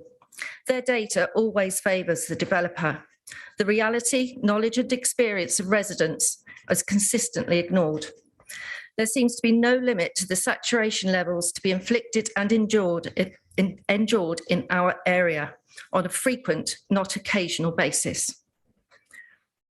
The community hub, this is a complete misnomer. Whoever and whatever services will be provided, nobody really knows. 165 houses cannot sustain such a building. Users, practitioners, deliveries will come from off-site and have a severe impact on traffic and parking within the site. The change from Class D1 to E opens up the use of the building to a greater number of non-residential uses, including commercial and retail. Can the officers confirm that this has been properly modelled for all variances for environmental impact? The acoustic report does not address this, so it's doubtful that the traffic modelling does either. Members, you will have noticed the extraordinary number of conditions for the whole site in order to achieve recommendation. Officers say on balance, but this application is clearly out of balance. The number of objections from Holybrook, Tilehurst, 2,750 residents and more, the Prime Minister's call for no more building on greenfield sites, the CPRE objection, and the question over the actual width of the access and the new huge number of conditions applied, we strongly urge members to reject this application. Thank you. Thank you very much, both of you. 6 minutes, I'm impressed. Members, questions for Holybrook? looking around. Don't let them off lightly. Come on. Any questions? We are going to let you off lightly. Thank you, ladies. We now turn to objectors. Now, just before I invite you all, we have one in person, Miss Joan Laurie, if I'm correct. Which one are you? Right, okay. Please, would you come to the microphone? And can I please check on Zoom that we have Mr. Simon Collard, Mr. Lisa Claiborne, and the MP Alok Sharma. Yes, I'm on. Alok Sharma is on. Good evening, welcome. I see Mr. Claiborne. I'm looking for Mr. Collard. Yes, thank you. Sorry, I'm Mr. Collard. Can I see you? I'm not sure I can. I see someone called Simon. That must be you. We can't see you, but I see someone called Simon. Can I ask you to unmute and just to confirm that you can hear us and we can hear you? Absolutely, I can certainly hear you. We can hear you. We can't see you, but that doesn't really matter. Now, as I have tried to make clear throughout and before this meeting, for each group there is a shared 10 minutes. I don't know how you wish to apportion time. Can you give me guidance and I will try to look after you? Well, I wasn't sure how long we were going to be allowed. If it was 4 of us speaking, I estimated we would have 1 minute to 25 seconds. But if it was 10 minutes, we would have 2 minutes, 30 seconds. But you have 2 minutes, 30 seconds if you wish to split it up. Lisa, are you all happy for me to work on that basis? Yes, thank you. Yes. Thank you. Yes, absolutely, Chair. I mean, you can try and cut me off at two minutes. I'm going to be very brief. Do we ever cut our MP off? I doubt we could really. But, only in general elections. See how we go. So I will, at 2:30. Chairman, can I suggest this is a time? So who's going to go first? Do we have the? Sorry. Could I suggest this is an opportunity you should not forego, being able to cut Alok Sharma off? It would be a rare treat, wouldn't it? Yes. Oh, Okay. no, Let's see what happens anyway. Well, do we not let our MP go first because he has priority? Let's face it. Well, there you are, Mr. Sharma. They're asking you to go first, and I have the opportunity of cutting off at 2:30. So the time is yours. Great. Well, thank you, Chair. I've been involved since 2008 in supporting local people against development on this very valuable green space. As colleagues will know, we've had 5 rejected planning applications and 2 appeals for this site since 1987, which I think would indicate that this area is unsuitable for development. As colleagues will know, I've asked the Secretary of State to call in this application. I understand that the Council has confirmed that it won't issue a decision notice until ministers have decided whether a call-in is appropriate. In terms of the reasons for objection, I think granting a planning permission, in my view, would be contrary to some of the local planning policies, as we've heard from some colleagues, and of course also to the national planning policy framework. The proposed development is outside the Tilehurst settlement boundary, and the current DPD still has 5 years left to run. And we know that the revised NPPF continues to make clear that the starting point for decisions is a development plan, meaning that this proposal is premature. And of course, West Berkshire Council is able to demonstrate a 5-year housing supply, which does not include the proposed Pincels Hill site. And in addition, as we've heard, the Pincels Hill site does conform to all the retained principles of a strategic gap. In addition to that, the Royal Berkshire Fire and Rescue Service, I believe, has objected to this, and we really need to take into consideration what they're saying about the impact of this in terms of access. So in conclusion, Chair, I would request that the committee rejects this application. Thank you. Thank you very much. You have been very generous to the others. That's only 1:45. May I suggest, well, who wants to go next? I have paused this, by the way. I'm happy to go next. Right, after you. Okay, thank you very much. I've practiced this. I got it down to 1 minute 54. Now I've got an extra 30 seconds. Thank you. Hello, I'm Ailsa Claiborne, and I'm going to tell you why Pincels Hill should be developed for biodiversity and not for profit. It's a unique site, a naturally rewilded mosaic of habitats supporting a stunningly rich biodiversity. Even the developer's ecologist acknowledged this, saying it's of district value for breeding birds and invertebrates and local value for bats. At least 6 species of endangered birds breed on Pinsent's Hill, and rarely, if at all, for miles around. The proposed development will destroy their habitats, cause long-term serious disturbance through building work, noise and light pollution, and then more by hundreds of new residents and their pets. The developers' mitigation and compensation proposals, which are rather vague, will not make up for the destruction of what is currently one of the best areas of biodiversity in Berkshire. A wild, unbuilt-on open green space Pinsent's Hill delivers on many counts. Firstly, GPs are prescribing nature walks for cases of depression and hypertension. Pinsent's Hill delivers on this. Ask any of the people who use it now, and there are many of them. The UK is at the bottom of the GC list of countries for protecting nature, and 2019's State of Nature report shows that more than 1 in 10 of UK species is at risk of extinction. Keeping Pinsent's Hill wild delivers on improving these statistics. Thirdly, West Berkshire Council's own environment strategy states we must protect threatened species and safeguard and enhance our landscape and its environmental value. Protecting Pinsent's Hill delivers on this. Earlier this month, DEFRA announced funding of up to £800 million a year to support rewilding projects. Well, nature's done it for us and saved them a fortune. Pinsent's Hill certainly delivers on this. And on December the 1st, 2021, at the very same time that members of the Planning Committee and I were on a site visit on Pinsent's Hill, the RSPB was adding the greenfinch to the red list of birds of conservation concern, meaning greenfinches, familiar to many of us from our childhood, are close to extinction.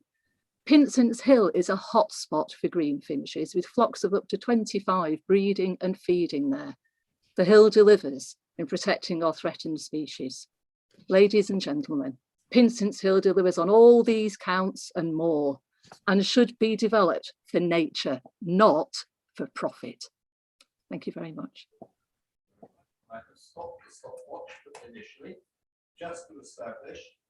I can't hear you. I beg your pardon. Very remiss of me. I'll use the microphone. I have paused the stopwatch so as not to eat into your time to establish whether we've got Mr. Collard or Miss Claiborne. So who's going next?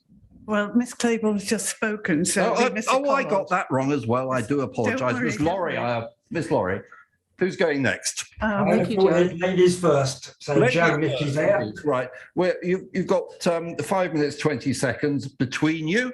I will tell you when you're halfway through. Right, sorry. If this planning application is to go to the Secretary of State for a decision, some of the issues would be the national planning regulations, the council's own saved policies, the landscape value, the previous planning applications, and the 3 appeals with the reasons for refusal and dismissal, the public interest and involvement, and many other matters like access and traffic, all of which West Berks think are reasons to approve. Despite a memo from West Berks Planning, which is probably Brian Little's department, 2 years ago, he stated that, or his office stated that the site was a strategic gap between settlements, as stated in the government's national planning policy, and should not be built on. There could be no misinterpretation of that memo's contents. As a strategic gap, the site lies outside any settlement boundary, and all the policies have already been listed.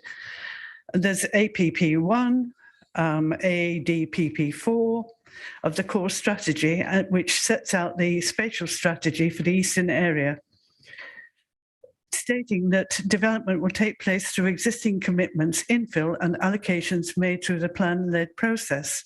Policy CS1, to me, makes it clear that new homes will primarily be developed on suitable, previously developed land or on an allocated site. The application is not an allocated site, neither is it previously developed or infill site. As the site is outside the settlement boundary and in the open countryside, development is only acceptable in exceptional circumstances, which has already been covered. Now, I will digress slightly from what I was going to say, because IKEA is the main bug in access to the development of the site. There was a 3-hour delay on the New Year's holiday, and every single bank holiday and weekend, there are delays, one of which 3 years ago was 5 hours. Now, if there was a development, how are people meant to get to their homes when it is totally blocked?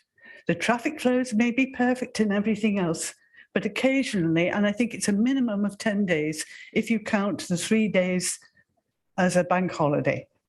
Now, okay, it's not every time, but if IKEA, as has frequently happened in the past, has a technical fault with its barriers and people are stranded in there, the queues build up all the way down to the M4. Now, I know it doesn't happen many times, but it will happen. And I can see people getting frustrated and road rage happening if they're stuck for 3 hours, 2 hours, trying to get home for whatever they've got to get home for, or people trying to get out to go to work.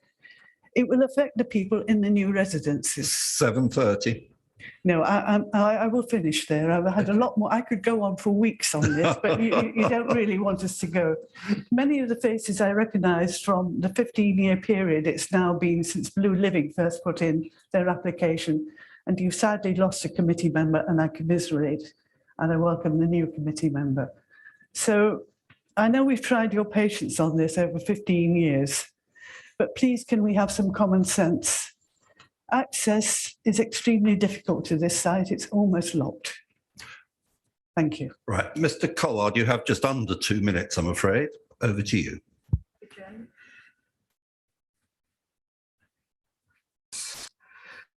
Right, yes, good evening, everybody. I'm Simon Collard. I'm a resident from Dorking Way. I am vehemently opposed to this application on a number of matters, based on fact rather than fiction or conjecture. So in October at the Conservative Party conference, the current Prime Minister stated no more green building on greenfield sites or areas of natural outstanding beauty, both of which apply to this land. So my question is, why are West Parks Council, who are primarily Conservative-led, ignoring their Prime Minister's statements? Moving on, I noticed we've had several comments about the objection letters.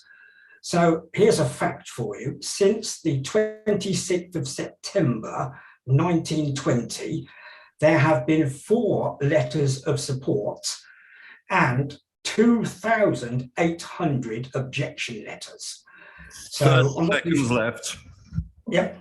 So I'm not how they can consider approval in the amount of overwhelming odds is concerning. The draft deed 106 in the officer's report talks about permission being granted if it's completed by the 1st of April. There's only 2 owners mentioned on the draft 106. The deed 106 needs a developer, where there is no developer. And as stated in the site visit on the 1st of December, the owners are looking to sell the property on. I have to ask you to conclude. I'm afraid we're just over the time. Okay, and finally, the doctors thing. I'm the vice chairman of the doctor's surgery at Field Medical Centre. They have 11,000 patients. The potential of Dorking Way, Bourne Close, outline approval for £375 in there. Pinson's is talking 750 homes, circa 2,000 more patients, and they're overburdened already. So where are people going to get medical treatment? Thank you for that. I must ask you to stop now. I have been quite generous with the timing. Yeah, not a problem. Thank you very much. Members, if you have questions, if you could identify the speaker to whom you wish to address the question, it would help me. Members, any questions?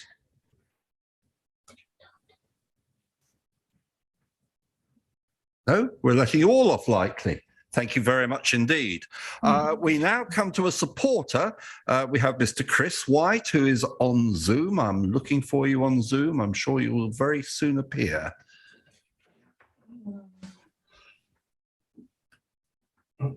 Oh, here he comes. Mr. White, can you hear us? Can you hear me? I can hear. We can hear you. Can you hear us? I can hear you, yes. Perfect. You have, since you're on your own, up to 10 minutes, all to yourself. Please remain on Zoom for any questions members may have after you have finished. Your time starts now. Okay, thank you very much, and thank you for having me. Me and my wife, we support the Pinson's Lane development. As we've noticed, there isn't really enough affordable housing or houses available for the ever-growing population of Tilehurst. The situation we are in is we're privately renting at the moment. We are separated from our eldest son, who lives with our mother-in-law, because trying to find a 3-bedroom property in the area is very difficult, because as soon as they come up as available, they go straight away. We have noticed there are a lot of objections on Facebook, a lot of which we have also noticed are not people from the area, and some are from abroad. And we feel that sometimes they don't actually understand the situation of the area itself.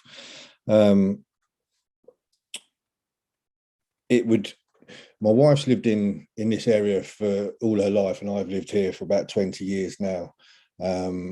And we need to be close to friends and family, because we obviously support the mother-in-law as well.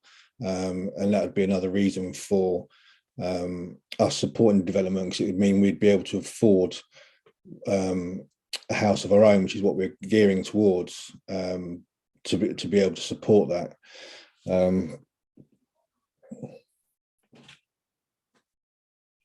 The main reason being is we just feel that there isn't enough homes in the Tilehurst area for the population of Tilehurst, and that's why we would like the planning to be taken into consideration and go forth and go ahead. And thank you for your time. Right, well, thank you, Mr. White. Members, do you have any questions for Mr. White? It appears we do not. Thank you very much indeed. We now come to the applicant agent, Ms. Isabel Balsden and Mr. Mike Bodkin. Good evening and welcome. You're both in the chamber. Presumably one at a time? It's just me. Oh, is it just you? Oh, okay. Well, in that case, that makes my life easy. You have up to 10 minutes all to yourself. Your time will start when you utter your first word.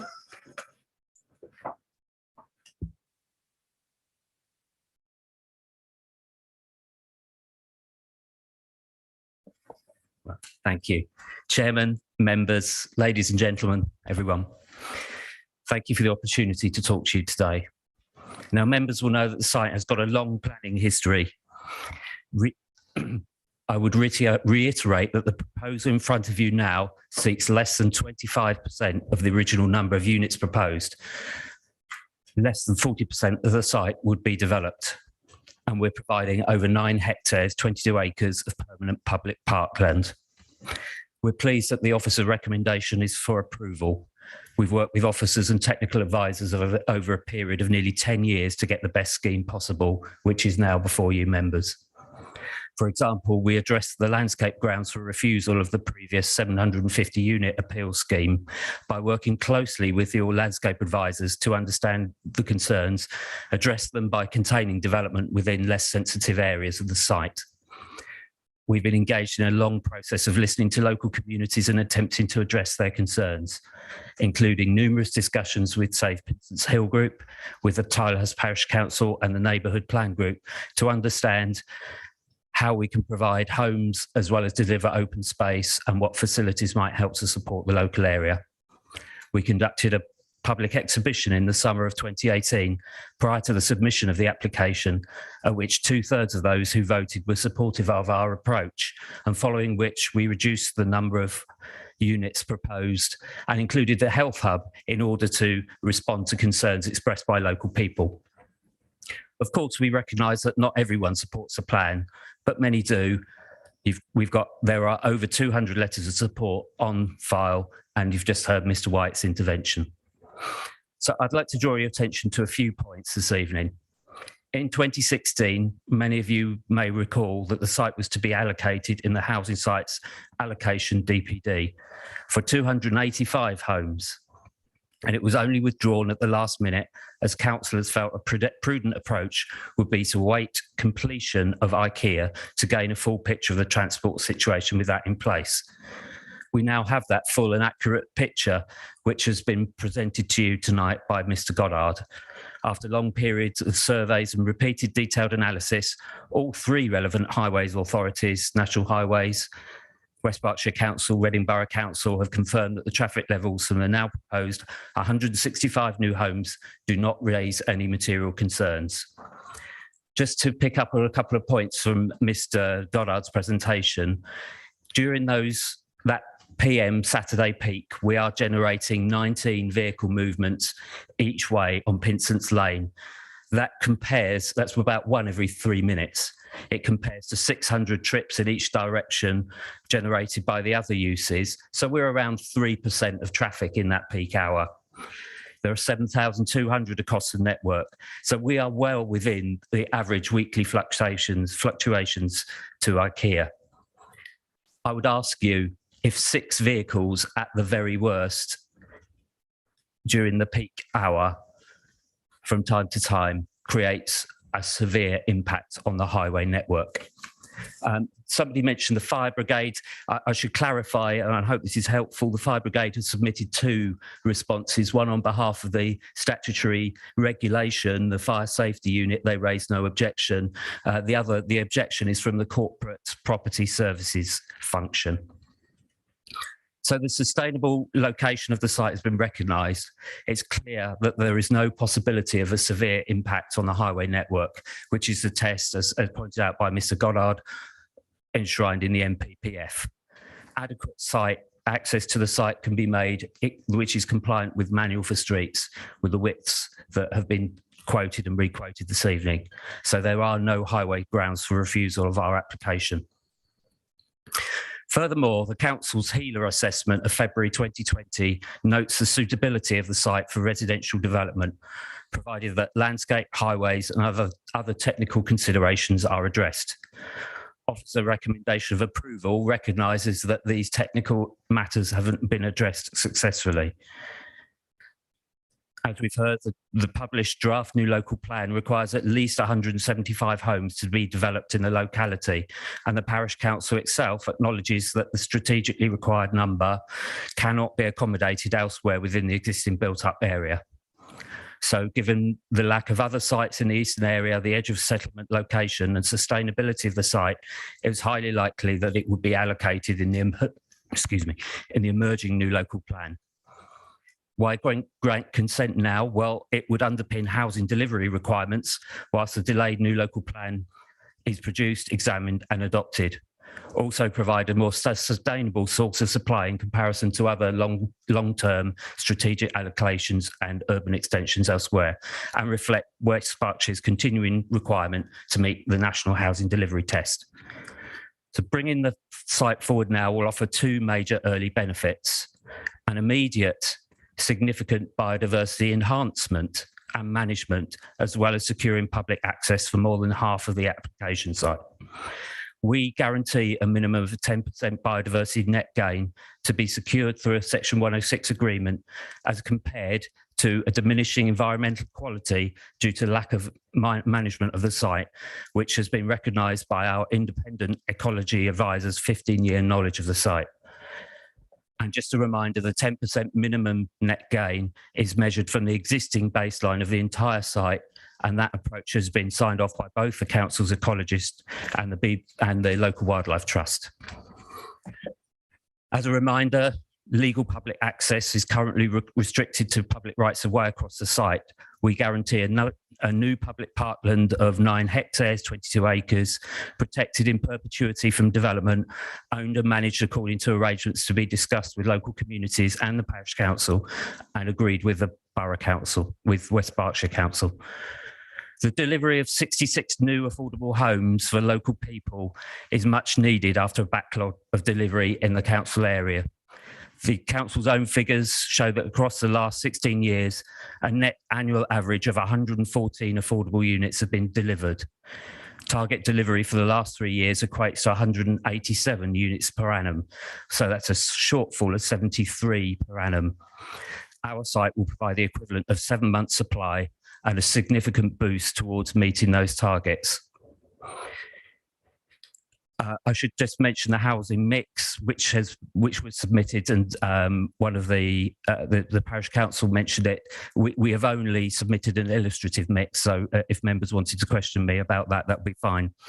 The new market homes will add to local choice and price competition, delivering in part housing specially designed for older people and for those wishing to self-build to high energy standards. And again, working for the borough from West Berkshire Council's own figures, in 2020, 350 individuals and 2 groups on the self-build register, with about 26 completions per annum. So we provide around 7 months supply of self-build homes on our site. The healthcare hub was been included in response to public request, and we're proposing a waterfall approach. Firstly, offering it to the clinical commissioning group. Secondly, to private sector healthcare providers, and only after 4 years, without other alternative uses be considered.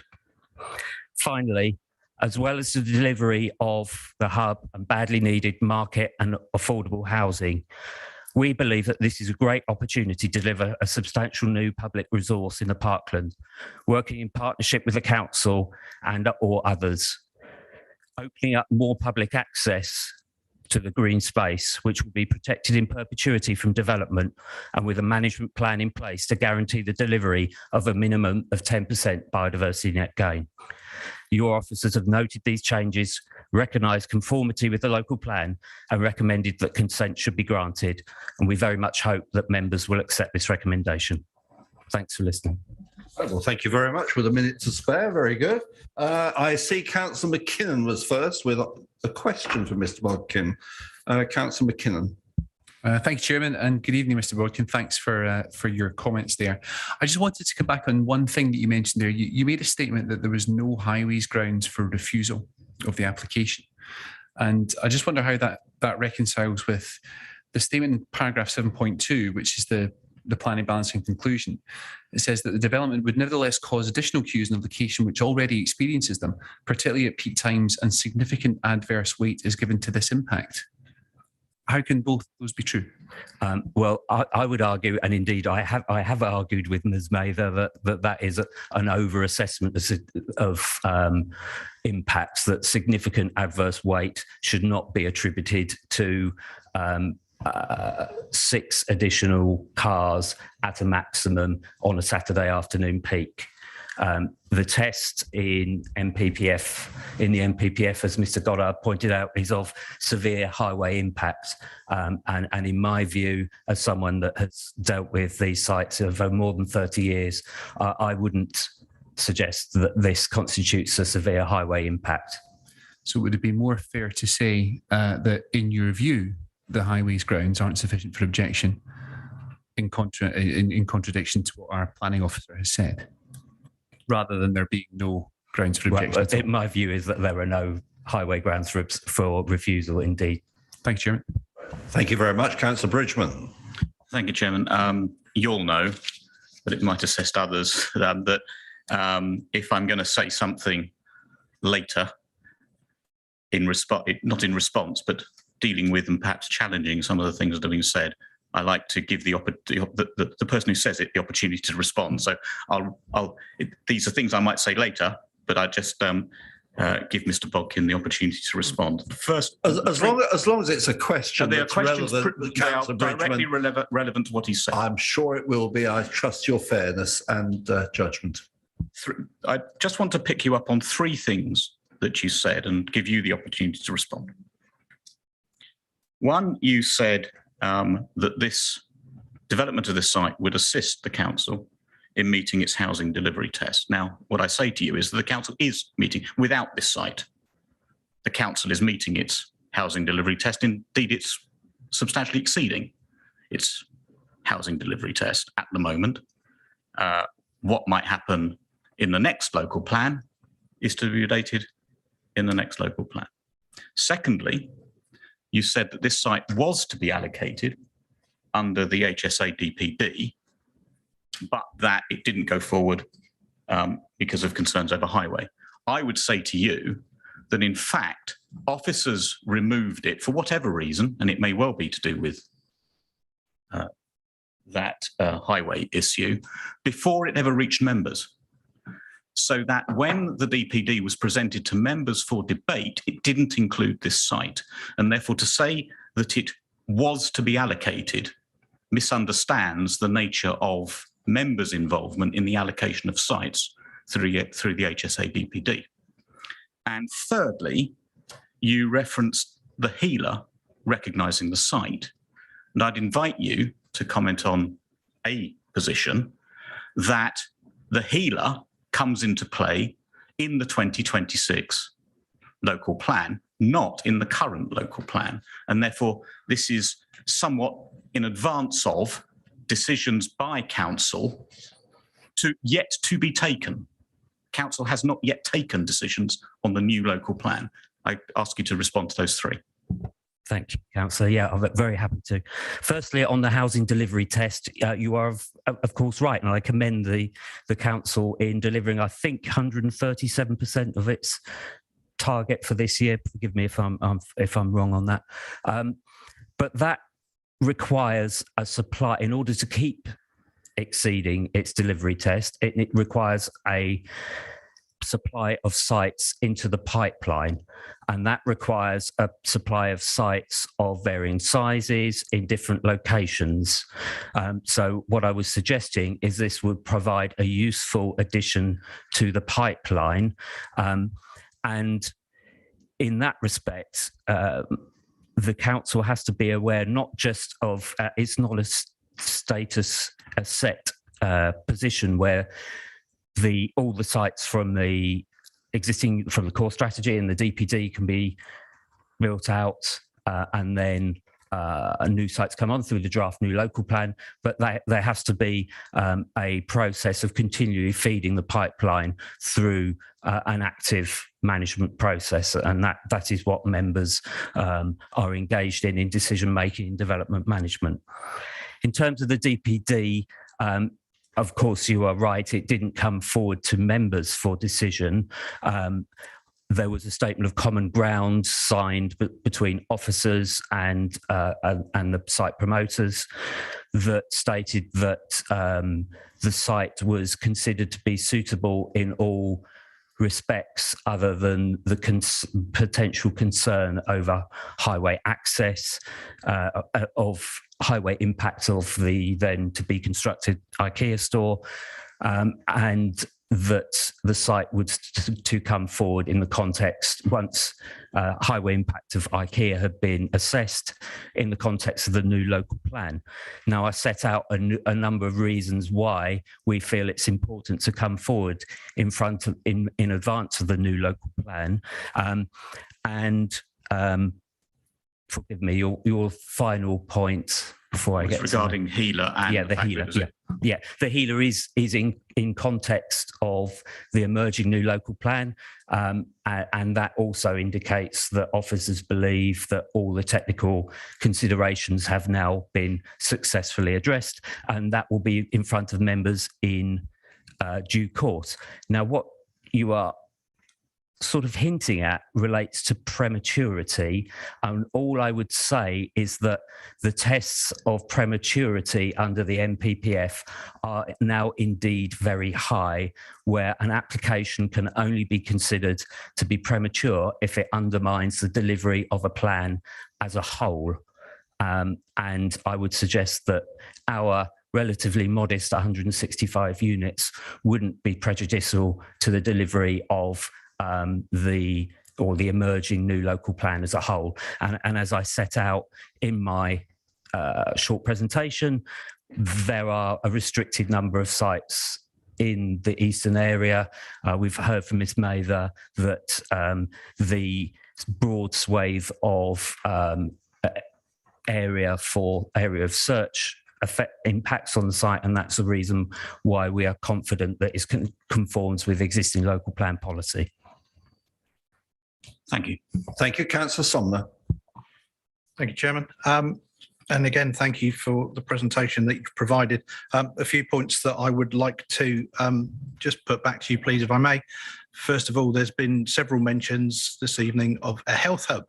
Just to be clear, you have, as I understand it from what's been said, no commitment or intention, commissioning or otherwise, from any healthcare provider that they would take up on that possibility. Is that correct?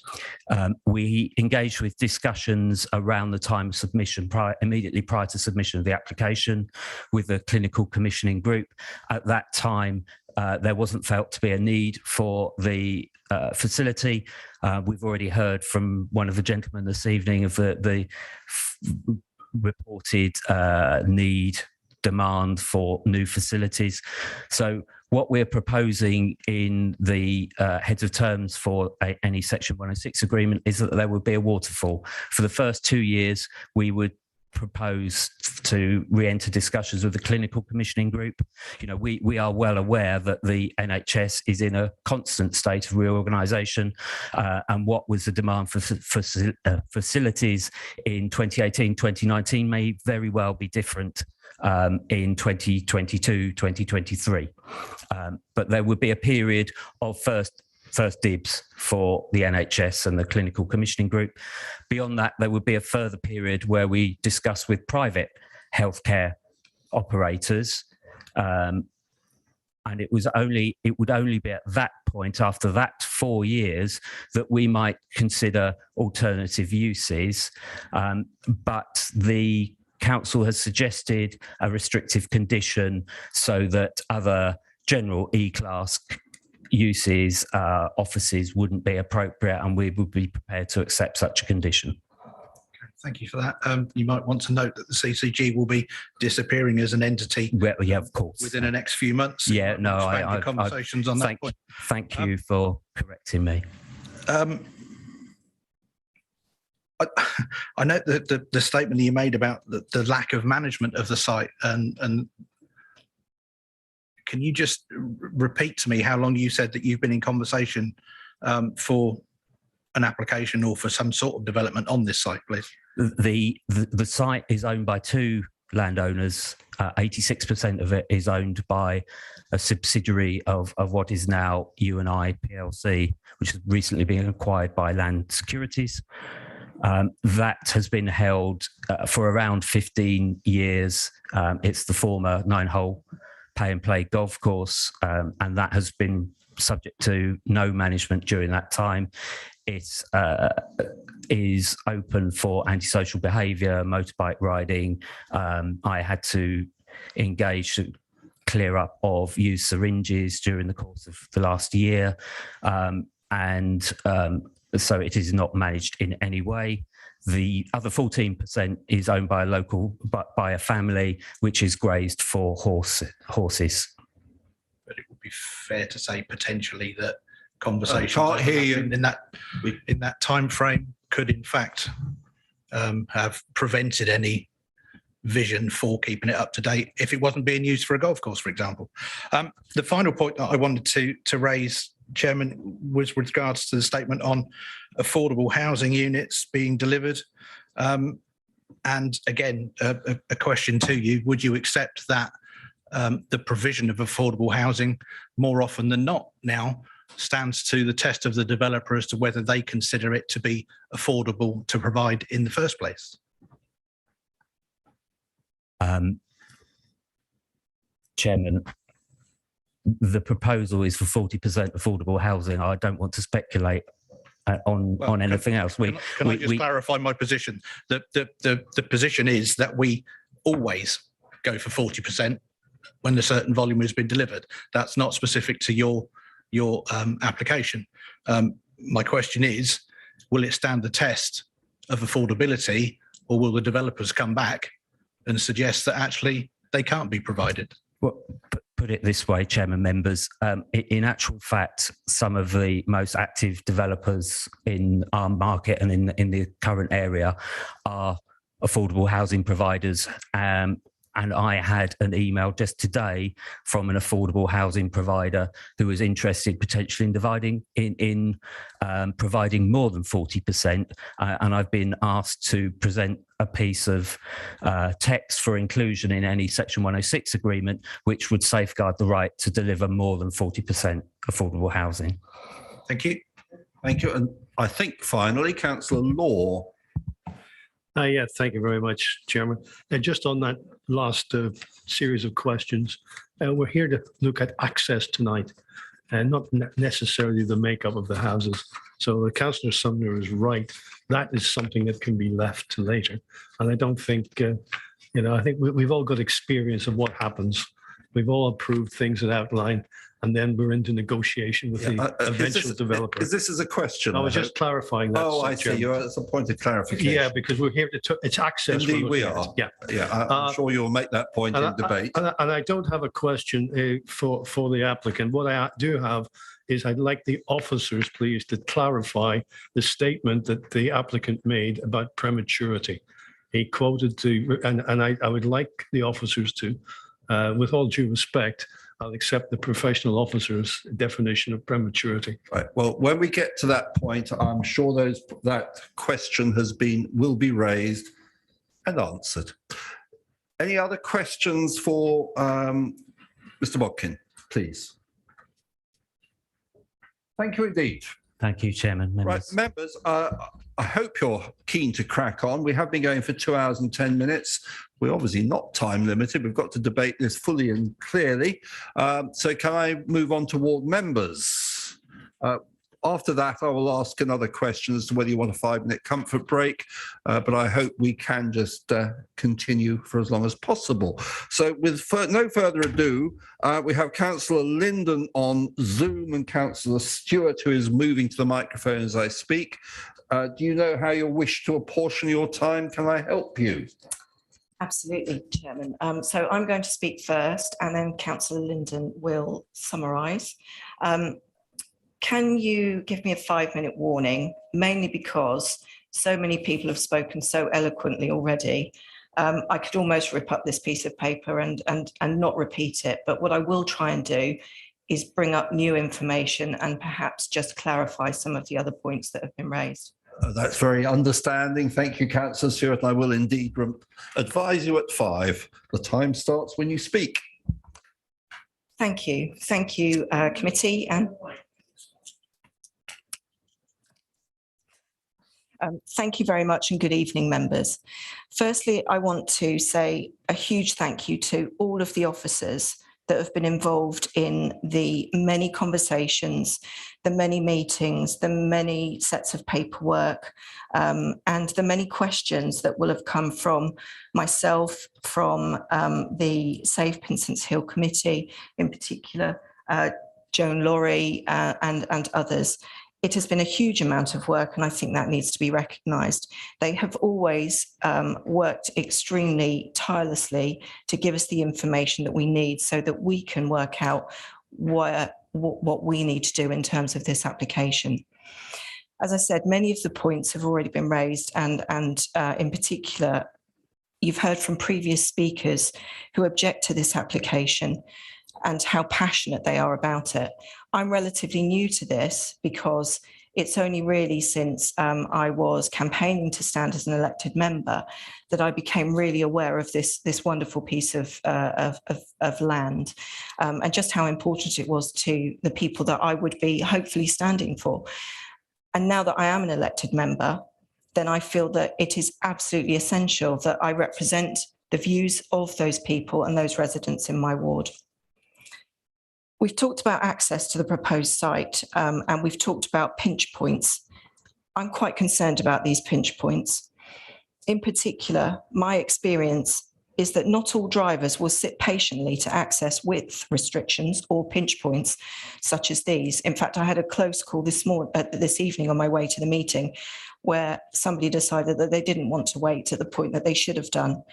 And I think in particular here where we have people walking dogs and school students from Little Heath using this area, then actually with an increased amount of traffic and those pinch points, I'm quite concerned by this. In terms of traffic modelling, we've got numbers coming out of our ears. To be honest, I'm astounded that actually the modelling shows us that where we have potentially 600 new dwellings in the area that includes Thiel, Tilehurst, Calcott, all around this area, 600 additional dwellings, and that's without the 165 for Pinson's Hill, that actually in some cases those wait times have reduced. I really don't understand how that can be the case. And I would just like to say that I absolutely understand that the officers have to work with modelling. In fact, in adult social care, my officers have to work with modelling, but that doesn't always mean that the reality is correct. As Councillor Law pointed out, it's not actually clear to me from the pack whether the Fire Authority have objected or not, and I know that's been raised. But I do think that we absolutely should ask questions about a statement saying that this will pose an increased risk to responding officers. I want to talk about mental health because I'm the mental health champion. Residents tell me that access to this piece of rewilded land during lockdown in particular has not only improved their sense of well-being, but also given them regular access to a green space in which to walk and increase their physical activity. They don't need to drive to it. It is currently within walking distance and is a truly pleasant place to spend time in a natural setting. If this development were to go ahead, reducing the natural area to a small corner of managed parkland seems to be going against even our own environment strategy, which was mentioned by Elsa Claiborne, where we talk about the creation of a nature recovery network, a joined up system of places important for wild plants and animals to live and thrive. That's exactly what we have now on Pinson's Hill.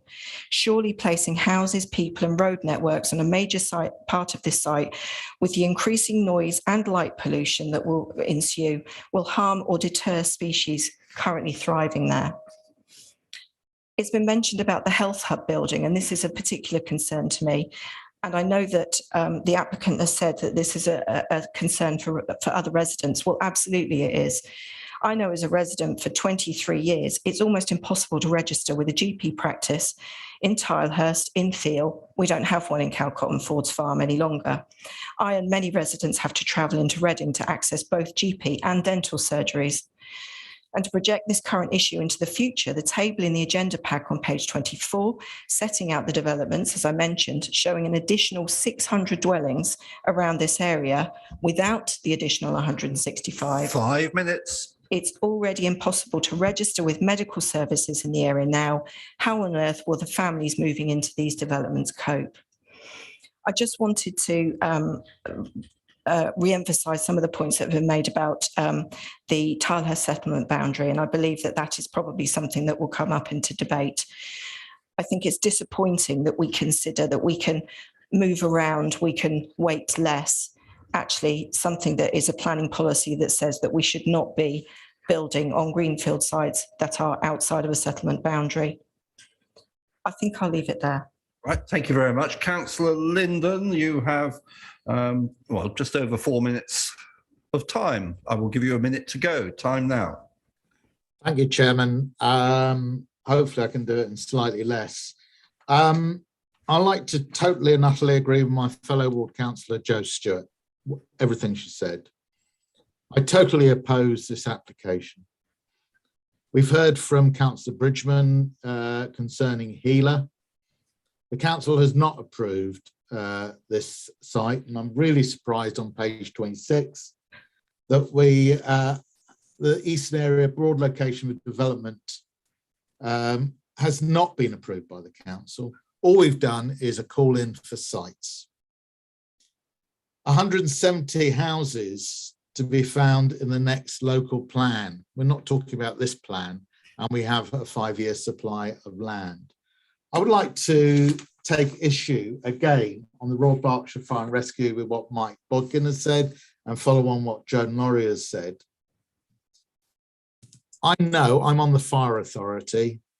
It wasn't just the head of Facilities, Fleet and Equipment. He wrote the objection. It was approved by the Chief Fire Officer and Deputy Chief Fire Officer and the Chairman of the Fire Authority before this went out. The comments on the authorised fire safety inspection officer was on a point on going to fires. I'd also like to strategize, and I know it was only for 265 houses, that Thames Valley Police said the heavy times of heavy traffic flow, the response to emergency services likely comprised and could be detriment to public safety. I'm certain that also applies, possibly a slightly lesser extent, to 265 houses.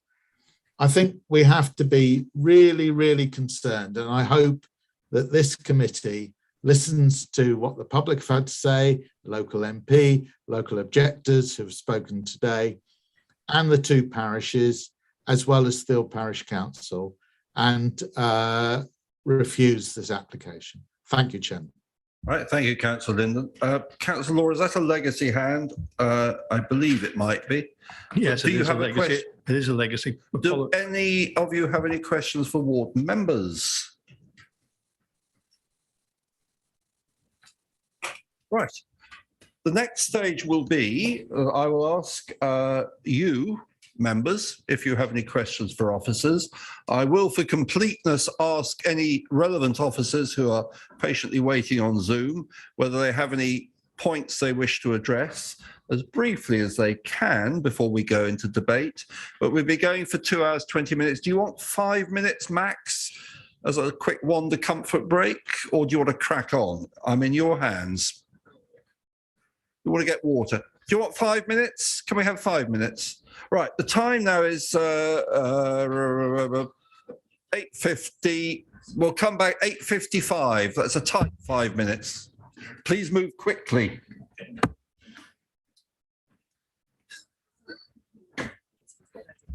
Water's a good idea. I might just go that way to the loo, actually.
I'll just sit here quietly for a moment.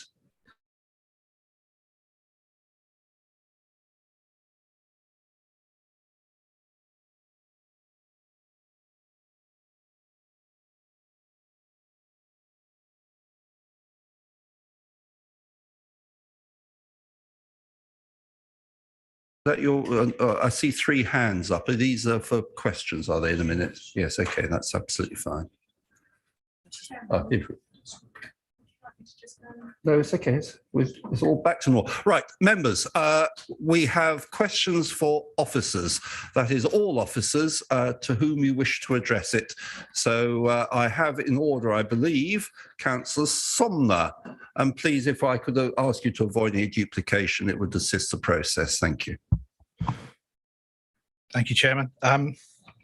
Yeah, just noting for clarity, please, the SP14 table of housing volumes, committed or delivered. Surprised to see that the Hawkswood development on Mill Lane is not included, which I suspect might be down to the land area. But as a completed site of 45 dwellings, I think does contribute to numbers quite substantially, especially when I look at some of the other numbers that are on there. And I just wanted some clarity for my understanding, Chairman, please. Who wishes to take that? I think I can answer that. Dre, I think, knows the answer. That's a completed development you're referring to, is it? Yes. It is. This table is the emerging policy. So it does include ones that have been allocated but are still under construction because they'll follow forward into the next plan. but if they've already been completed, they won't be included in that table. So that's looking at a slightly different thing, this table. Thank you. So it's important to note then that what we're looking at is not inclusive of increased volumes in that area generally over recent years, rather what is still on the way. Thank you. Councillor Bridgman. Thank you, Chip. I've got three, and one of them actually follows on from the question just asked. But can we just therefore do them one at a time, please? Of course, if you could, then we'll get the answer. Effectively in order. If we look at the current local plan and the HSA DPD that we've mentioned in some of the questions, I calculate, I've taken the HSA DPD, and indeed I take on board actually the 45 that's just been mentioned is additional to the HSA DPD, or my numbers in the HSA DPD. And the HSA DPD brought forward 280 dwellings within the eastern urban area. There were, sorry, in this bit of the eastern urban area, there was Field as well. The total was 365, but for the sites we're just sort of discussing, Tilehurst, Calcott, it was 280. Now, one of those sites, which was Stoneham's Farm, was originally put in for 15 houses and actually has now turned into a 64-bed care home. So if we extract that and look at the other sites that were in the HSDPD, I calculate that they've actually delivered or will deliver, they are planned to deliver, they have planning, either have been built out or have planning approval for 333 dwellings, on top of which I've just heard of the 45, that takes it to 378, on top of which we have a 64-bed care home. So my question to officers is, do they accept that in fact, so far as the current local plan taking us through to 2026 is concerned, this area of West Berkshire is meeting its delivery requirement? Right, I turn to Mr. Dre. He may wish to delegate to others. Chairman, would Brian Little like to start answering that one, possibly? Mr. Little, are you there, please, to answer that? I hope you heard it.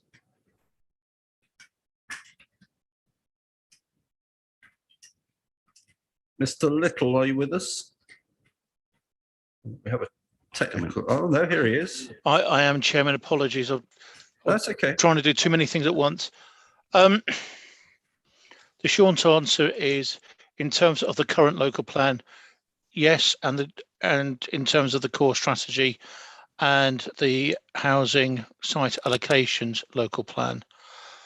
However, the core strategy was produced in 2012, and arguments exist that we are not, by developers will turn around and say that we are not a NPPF compliant local plan, and that we haven't got a housing need number that is in alignment with the local plan, it's with the standard methodology. Now we dispute that, but it is something that comes up time and time again at appeal. We have a current 5-year land supply. We're at 7.1 years, and our housing delivery test is 1.17. That was released at the weekend.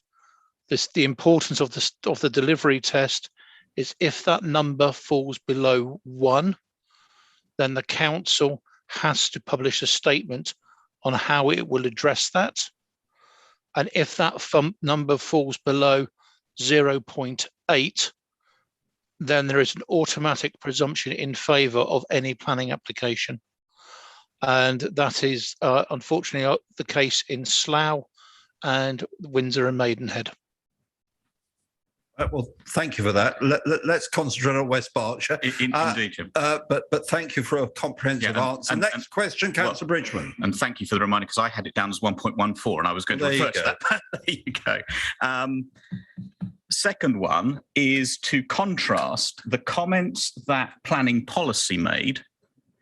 This is on page 19 of the pack, in relation to the application for 265 houses, about how the balance of policy, the debate between ADPP1, 4, CS1 and C1 was that it fell down in favour of C1, said the site doesn't meet the exceptions listed, development of the site is contrary to current planning policy and would undermine strategy. Now, in the pack, there is reference to the emerging plan and indeed reference to the Tilehurst emerging neighbourhood plan. But in both those cases, it says that little weight is to be given to those two emerging plans. So I ask officers why, if little weight is to be given to the emerging plan, don't the comments that were made in Feb 19 apply just as much as they did to the previous application to this application? I think that sounds like one for Mr. Little again.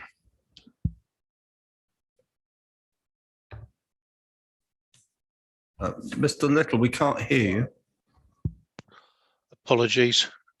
I would turn around and say, since the comments from the planning policy team were first made, we have had changes in national policy in terms of the NPPF. We have the government's levelling up agenda, building better and building beautiful. And we've also had clarification from the neighbourhood planning group that they no longer wished to allocate a site following the Regulation 18 consultation. Sorry, yes. So we're now in a position whereby for the new local plan, if this site wasn't to come forward, we will have to reconsider it prior to the Reg 19 going out. Thank you for that. And indeed, I entirely understand that answer, and we'll no doubt debate the question of the new local planners against the current local plan. I'm sure you will. Third point. Third point is, Brian, you'll know that regularly in this committee, and certainly when I was a full member of this committee rather than just a substitute, we have said to developers that we are policy-led, and we've been proud of being policy-led, and that we have had a mantra about policy C1 that effectively, being flippant, I suppose, development inside settlement boundary good, development outside settlement boundary bad. That's been my stance on applications which we have considered. And we've been disappointed, and I can think of the Furlands example, where we have lost that argument on appeal. So why should we appear to be departing from that mantra now? We are in a unique situation in that going back, and I'm sorry for the history lesson, members, but in 2010, 2012, the then core strategy proposed that the settlement of Pangbourne should be both in the AONB spatial area and also in the Eastern Urban Area spatial area for the purposes of development. Unfortunately, our planning inspector could not understand that concept and insisted that Pangbourne be firmly placed into the AONB and could not contribute to any development numbers that were placed in the Eastern Urban Area.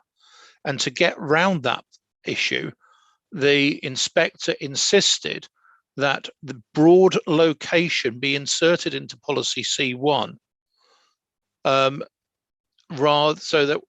to give that degree of flexibility for the Eastern Urban Area.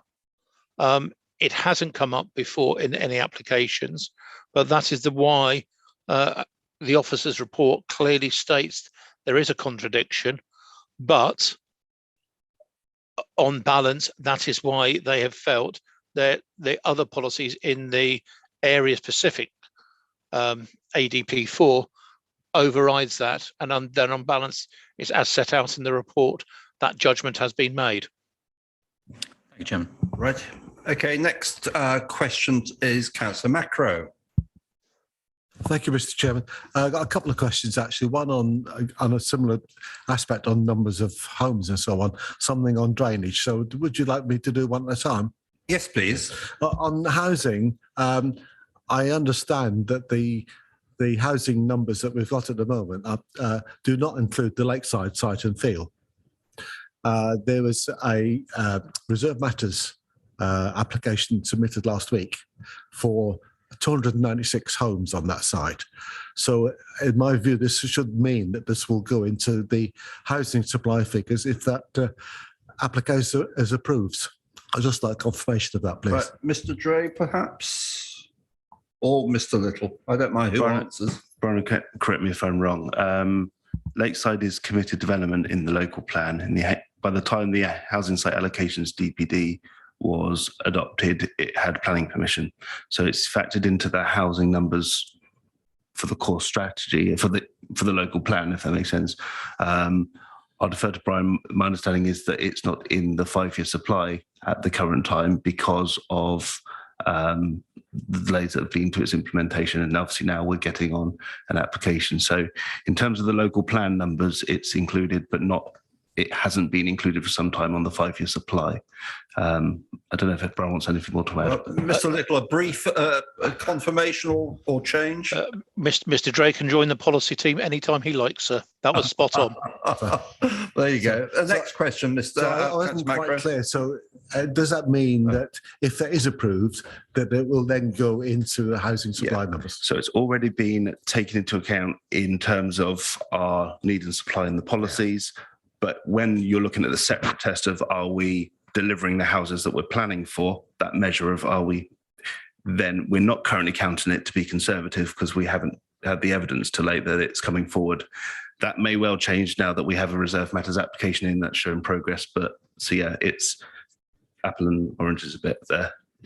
Thank you. Next question. On drainage, looking at the comments of the drainage officer on sustainable drainage systems, he said that the original drainage strategy on the 265 homes was not sustainable. And it was not sustainable because they were planning to pump surface water from the bottom of the site up to the top where it discharged into a surface water sewer. As I understand it, the same system is proposed to be used for this proposal. So I'm wondering why what was not acceptable before has now become acceptable. I think Ms. Mather will answer that question. Yeah, thank you. So yes, you're correct that they had particular concerns with the 265 housing scheme. A revised flood risk assessment and drainage strategy was submitted with further information. Yes, it does still include the mains riser, I think it's called, which would pump surface water. But as the local flood authority, they accept that it is feasible, albeit not ideal, but it is feasible, and they require further information and conditions as part of the Reserve Matters on the layout. Thank you. Okay, thank you for that. You can come back later. Councillor Law. Thanks again, Chairman. I've got two questions, one on prematurity and one on broad areas. On the premature one, the applicant made a point, and so I couldn't quite understand, that he said prematurity is now only if the development threatened the integrity of the local plan. Is he correct in that? And if not, what is the definition of prematurity? Yes, to Dre to start. Bear with me, I'm just going to the right bit of the MPPF. Or Mr. Little, do you have the answer off the top of your head? Sorry, I'll do it. Oh, go. I think it was a fair summary. Prematurity is refusing something, an application, because it's going to undermine the plan that you're working on. So at the moment, the plan, given its stage, is relatively limited weight. So we used to have a lot of appeals where the prematurity arguments would be run. The national policy has really tightened up that to make it very difficult to object to an application on prematurity grounds. I'll read out the MPPF. It says, so it's different, I'll stress, it's different to giving weight to an emerging policy. That's a matter for the decision maker based on how far it's progressed. This is about specifically refusing something because it's going to throw your plan out of whack and undermine it by, if you had a strategic site in the plan that was progressing, and then you allow something of an equivalent scale that means. Can I say, I don't think you need to read it either. I'm understanding clearly what you say, but let me just clarify that, make sure we've got it right. You're saying only if it threatens the plan, if it was refused tonight, it would have to threaten the plan to be regarded as premature. For a prematurity argument, yeah. It says, so if it doesn't threaten the plan, I mean, whether or not this gets approved tonight has little impact on the current plan, right? Yeah, it's to do with an emerging plan. It's going to undermine an emerging plan. Undermine an emerging plan? Yeah. That's what a prematurity argument is. That's a different question to whether it complies with the development plan, right, and the weight you give to it. And just to finish that point, yeah, the NPPF says refusal of planning permissions on prematurity grounds will seldom be justified. Paraphrasing, where planning permission is refused on grounds of prematurity, the local planning authority will need to indicate clearly how granting planning permission for development concern would prejudice the outcome of the plan making process. Yeah. Supplementary, sir. Yep, please do. Yeah.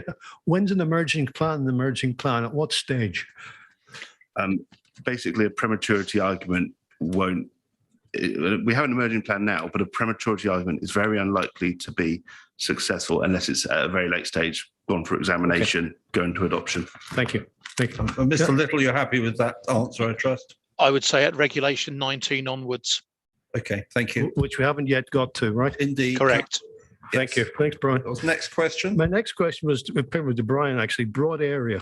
I welcome the history, Brian, from 2010 to 12 on the core strategy. You're absolutely correct with regards to Pangbourne and what happened.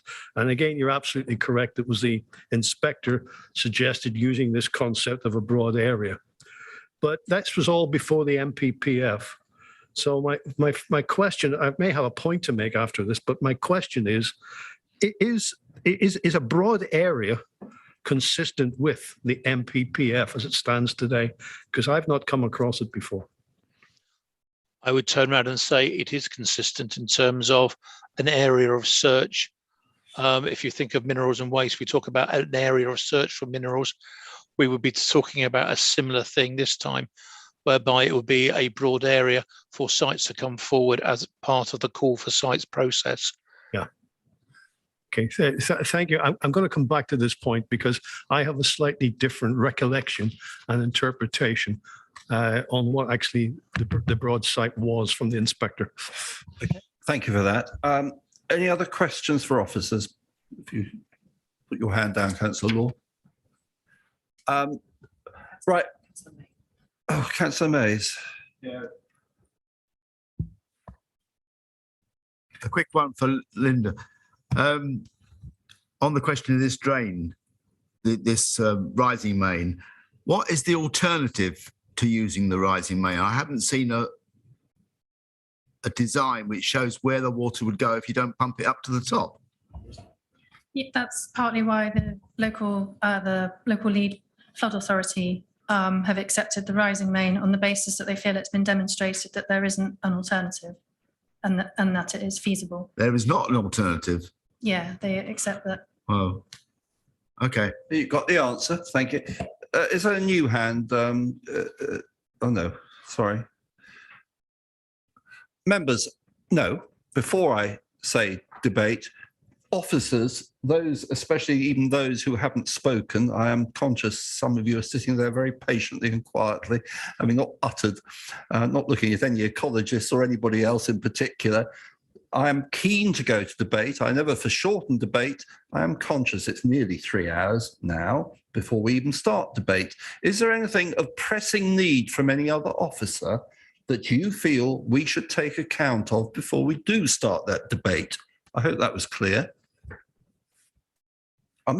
If you do, if there's anything you think we should know before we start the debate, which I'm keen to do, please raise your hand. Mr. Dre can clarify one point. Thank you, Chairman.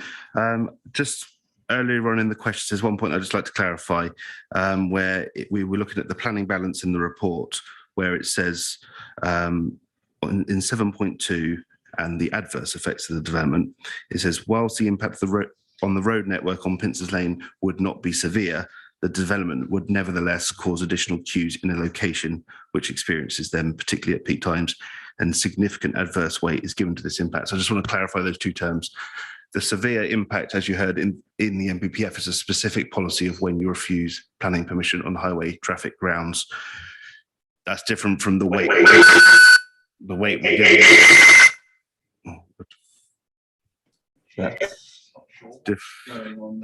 All right, try again. Councillor Sommer, if you just check your equipment, I'd be grateful.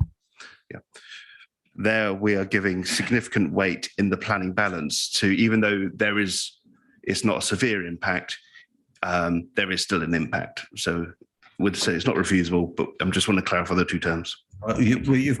Councillor Bridgman, is that a question? Right. Councillor Sommer, is that a question? Otherwise, I'm keen to go to debate. No other officers put their hands up to keep us on the straight and narrow. Who's going to start the debate? Well, Chairman, there was one more point. Oh, you have a question here, right? Councillor Somner. It was just with regards to the emergency services access and the master key, and it was brought up again earlier. I think, if I've understood it correctly, they could, if this goes through and everything's put in place, use this regardless to access that part of Tilehurst. I just want to be clear whether this is just into the site or whether this is total access up and down Pinsons. Ms. Mather, I think. Just for the emergency access, is that correct? So the only key would, well, the master key would be with the emergency services. It's not an access, it's not an alternative access to the site for residents. It is purely for emergency vehicles only. Yeah, that wasn't the question. Sorry, the question was, will emergency services be able to get to the top of Pinsons, irrespective? Is the access point for them, the restrictive part, is that purely into the site for what's being is proposed to be developed? No. Or is that in the road and will be accessible to that north part of Tilehurst? Yes, they'll be able to access the northern part of Pinsons Lane into, yeah. Thank you. Councillor Bridgman, is this another question or not? No, it isn't. Right, I've got that. Councillor Macro, is this another question or not? Right. I sense no more questions. I believe Councillor Bridgman first, then Councillor Macro for debate. Chairman, thank you. Councillor Bridgman. What I would say to those who have objected to this application, and in particular to Tilehurst Parish Council, I preface what I'm going to say is by saying that, as I think you've heard me already anticipate, unless this council has robust planning policies and an adequate 5-year land supply, developers will have a free-for-all. Regardless of what you, I, or anybody else would like, developers will develop where they like, regardless of us.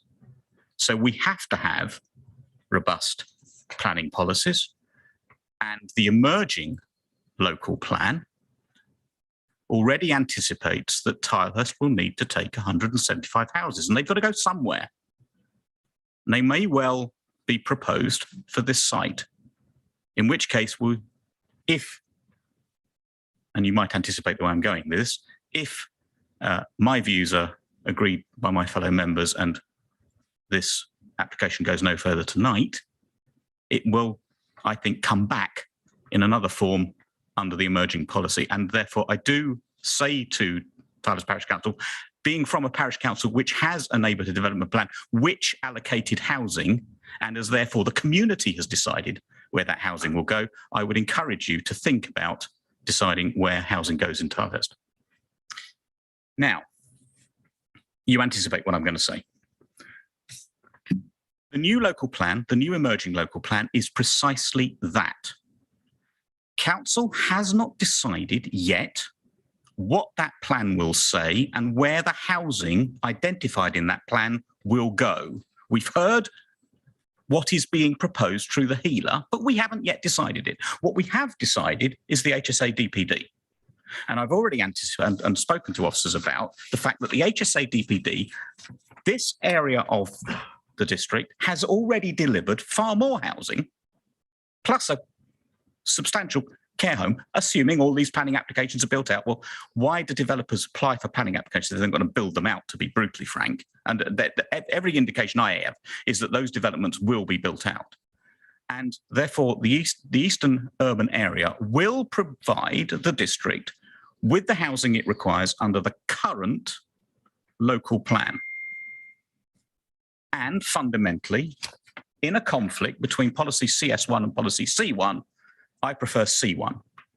I prefer the mantra, as I've already anticipated, that development inside settlement boundary, and let's remember that the DPD redrew settlement boundaries in order to bring sites into housing. Settlement proposals inside settlement boundary, good. Proposals outside settlement boundary, like this one, bad. Chairman, I will be voting to refuse this application, and I would be happy to put that when the time comes and propose that when the time comes.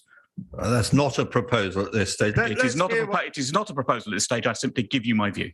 I understand you're marking out your stall, so to speak. Let us hear a bit more debate. Councillor Macro. Thank you, Mr. Chairman. We've heard quite a lot tonight about traffic, and it's been admitted by all concerned that on occasions there's incredibly severe hold-ups along Pinson's Lane and then that locality along the A4, back on occasions onto the M4 and so on. And I'm just thinking, if we went ahead with housing here and somebody needs to get to the airport, needs to get to hospital, and they're stuck for hours and hours and hours, I mean, the effects are going to be awful, to be quite frank. Also on traffic, I've heard about the TRICS database before, but I wonder if it takes into, well, I'm pretty sure it doesn't because I've asked the question, does it take into account the fact that to get to the local schools is going to involve going up fairly steep hills? Little Heath is the secondary catchment, which is beyond the top of Pinson's Hill. Springfield is the primary catchment for most of the, or at least half the area, and that's also at the top of the hill. And I can't imagine many parents walking their children up that hill. I can't imagine many teenagers walking up there either. And being as two of my daughters went to Little Heath, we did not persuade one of them to go up that hill in the morning, and she had to be carted around a long way by car. And I think a lot of parents will be doing that, and there'll be a lot more traffic at peak times because of that. Now I've got a background in simulation and modelling of computer systems, so I do understand them fairly well, and they're very valuable. But you've got to make sure that the parameters put into them are correct. And I have severe doubts about this model because there's some very strange numbers, and I think Councillor Stewart alluded to one earlier. If you look at the AM peak, according to this, the traffic in Pinson's Lane from IKEA to A4, which is the first section of road that the traffic will go down, is predicted to go down from 90 seconds to 74. And with 265 dwellings, even more, supposed to go down to 71. And I just do not understand how that could be the case. I can understand where elsewhere in the network you could get this kind of effect happening, but not right at the kind of the first junction. So I have severe doubts about that. I'm a bit concerned also about the kind of process. If this site had been put forward in the HSA DPD, it would have been consulted on twice. And then people would have had the opportunity to object to it when the planning application came in. If it had been put forward in this new emerging local plan, it would already have gone to consultation and would have gone to consultation again probably in the summer. If it had been put in the neighbourhood development plan, it would have gone to referendum. But because of this kind of, it missed the regulation 18, the first consultation, because it was thought it was going to be in the neighbourhood development plan, but it's not going in that plan because they don't want it to. Residents have lost the opportunity to take part in that consultation. And finally, drainage. To my mind, a system where you rely on pumping surface water from the bottom of the site up to the top cannot be in any way regarded as sustainable. The drainage officers were concerned about maintenance. I'm concerned about the amount of energy required to do all that pumping. And then where does it go? The idea of a sustainable drainage system is that you don't contribute to flooding anywhere. But if it's going to go in some surface water sewer at the top of Tilehurst, God knows where that's going to go. And I'm not sure we can be sure it's not going to cause a problem elsewhere.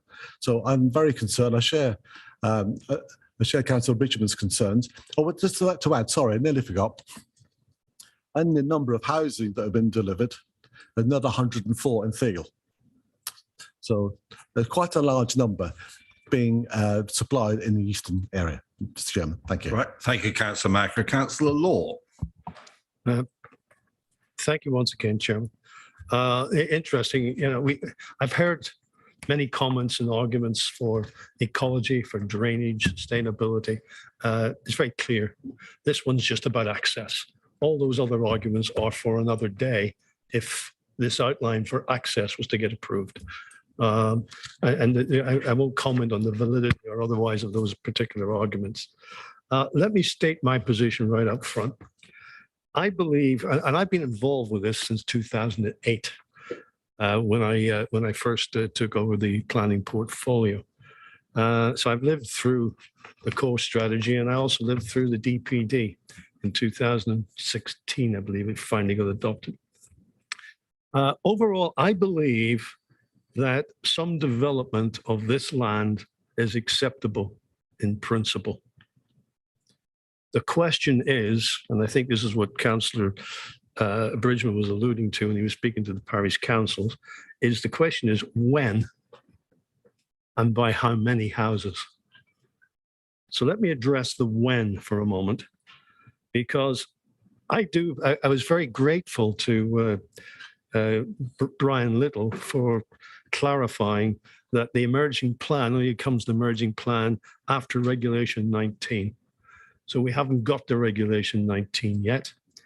So this plan, when I get to when, is not an allocated site within either the core strategy or the DPD. We haven't yet agreed as to what the details of the emerging plan are, because we haven't had Regulation 19 yet. And so, if it walks like a duck and quacks like a duck, it probably is a duck. So I would suggest to you that this is premature. It's not in the current local plan. Now, to the comment, so that kind of addresses the when, and this may very well come back in the new local plan, but that's for the future. As to the how many, this is all about access, and to me, the arguments that we've had and heard presented tonight about access are marginal at best. I just don't accept, because I haven't heard the emergency services, the fire brigade, for example, they didn't object, but I don't hear them saying positively that. And I think by the nature of the MPPF asking, when you have shrinking points, you've got to get them to agree, not just not object, to positively agree. So I'd have been happier with Mr. Goddard's answer if he could wave a piece of paper to me and say, here's what the fire brigade have said. They're happy with it. And I haven't heard that. So I'm concerned about that. We've also seen, and on the site visit, and many other times we've been around there, it's not just the pinch point, and it's not just the upper piece of Pinson's Lane. It's the bit between the old hotel and IKEA. We saw lots of cars parked on one side because people are working in the area, in the offices. So the pinch point isn't in fact just the pinch point. The pinch point is created all the way down that road by people parking on one side. So it's very difficult to get two cars past, never mind a car and probably a lorry and what else. So there is an issue. Some of that issue, by the way, I think this council created. we approved IKEA, and the approved IKEA plan, if you all remember, had a bridge. And that bridge was to allow people to take their shopping and wheelies and go straight across without having to stop traffic on the road. There was a variation 73, I think, put in that didn't get to committee because it appeared to be only to adjust. It was to do with the signage of IKEA, if you recall. What we didn't pick up at the time was in that 73, the bridge disappeared, and in place of the bridge was the current crossing, which causes havoc. If you've ever been to there, it causes havoc, not just on the 10 days of the year that's been quoted, it causes havoc every time people are trying to move their purchases across into the car park. So I'm just not at all happy with the fact that we're asked to approve access, and I'm not at all happy with access. The modelling that modelling, I think the accent modelling is quite good. And the modelling does, let's take the modelling at face value. But that modelling at face value says there are going to be several occasions during the year. We've heard 10, we've heard others mentioned.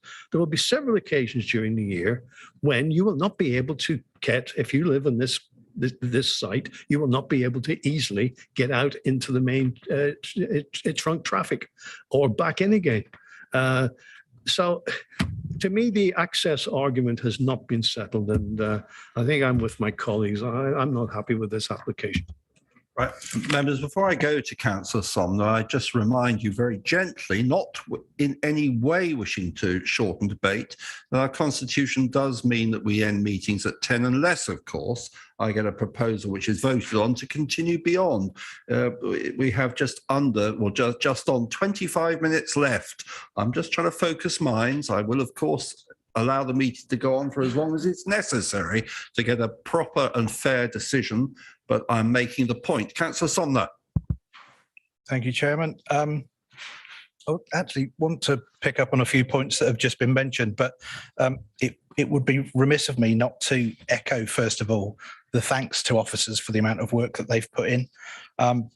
This has gone round and round and round, and I know how much work they've put into this. I thank them. I trust their judgment. I accept the positions that they are putting forward. But I've used that hill many, many times. I've lived in this area, bar a few months here and there, for 54 years. And I lived at the top of the hill at one point when Turnham's farm was, well, it still had cows on it. So I know the problems of getting up and down that hill before the bollards went in and cut it in half. It was even worse, believe it or not. And I see, and I don't think modelling allows people to appreciate the level of traffic that builds up around that area. I genuinely don't. If you don't live in that area, you don't feel the gravity of the situation. And yes, as was mentioned earlier on, we have had stories of people sitting in or trying to get in or trying to circumvent IKEA since it went in. I think I was one of the few that objected to it, actually, Councillor Law. I'll stand by that one and wave that flag. Your point raised about access, I totally agree with you.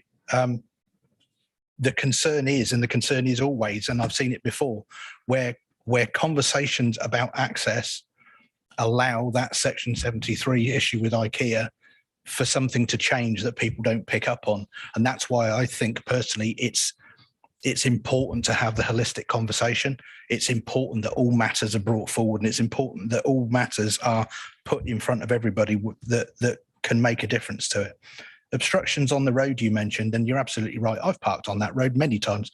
I have to say, mostly when I was using our offices, because there wasn't enough parking space within the estate for itself. So you can go up there at 7:30, 8 o'clock in the morning, and there'll be a queue of cars parked on that road, not being able to get in. I do struggle with this one because I do see what officers are trying to achieve. I do look at the original 750 application with it, and I'm doing my best not to laugh at this point, but please, we're 165 now and we've still got problems. Short of going 15 stories high, where was 750 going to go? I think my view on this is very much leaning towards the same as my colleagues, and I am going to very much struggle to support the current position. Well, we're not debating 750, as you well know. Just on over 20 minutes, members. I don't see any more hands. Do I have a proposal? Chairman, you do. Right, Councillor Bridgman. I am proposing refusal against officer's recommendation. I have 3 elements, and I'm happy to listen to colleagues as to other elements before I finalise that proposal. First one is in breach of policy C1 of the current. I'm going to, and I invite officers to put the dates in the current local plan. Secondly, premature in relation to the proposed local plan. And thirdly, on grounds of insufficiency of the proposed access. And I invite, if members want to make those into concrete for me. It's for me to then say, does that find a seconder? If it does, Councillor Law, please hold fire for one moment. Mr. Dre, is there anything you wish to add at this point to guide us, to assist us in our deliberations? Yeah. Thank you, Chairman. I'd just like to strongly advise members against including a prematurity argument in the refusal reason, because of the reasons I said before. I'll stress again before, there is a difference between interpretation of current policy. Does it comply with the development plan overall? And Chairman, I'm happy to remove the second. But prematurity... If that assists Mr. Dre, I'm very happy to remove the second.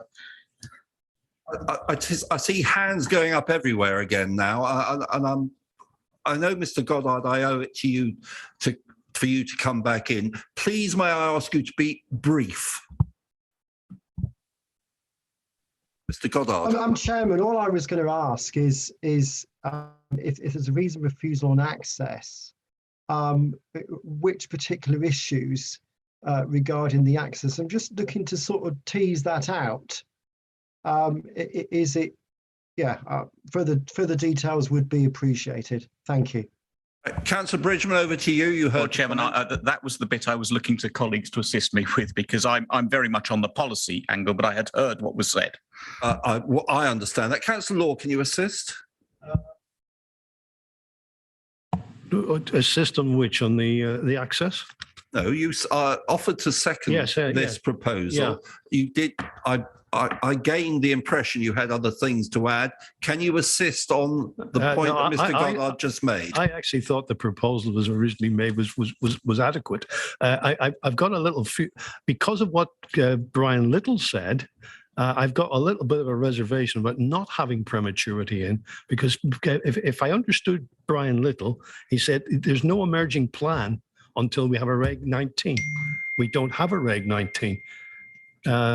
So why do we fear that? Mr. Dre? A prematurity argument cannot be run until it's at a very late stage. So that's saying a prematurity argument wouldn't be at all valid until we get to at least regulation 19 stage, possibly later.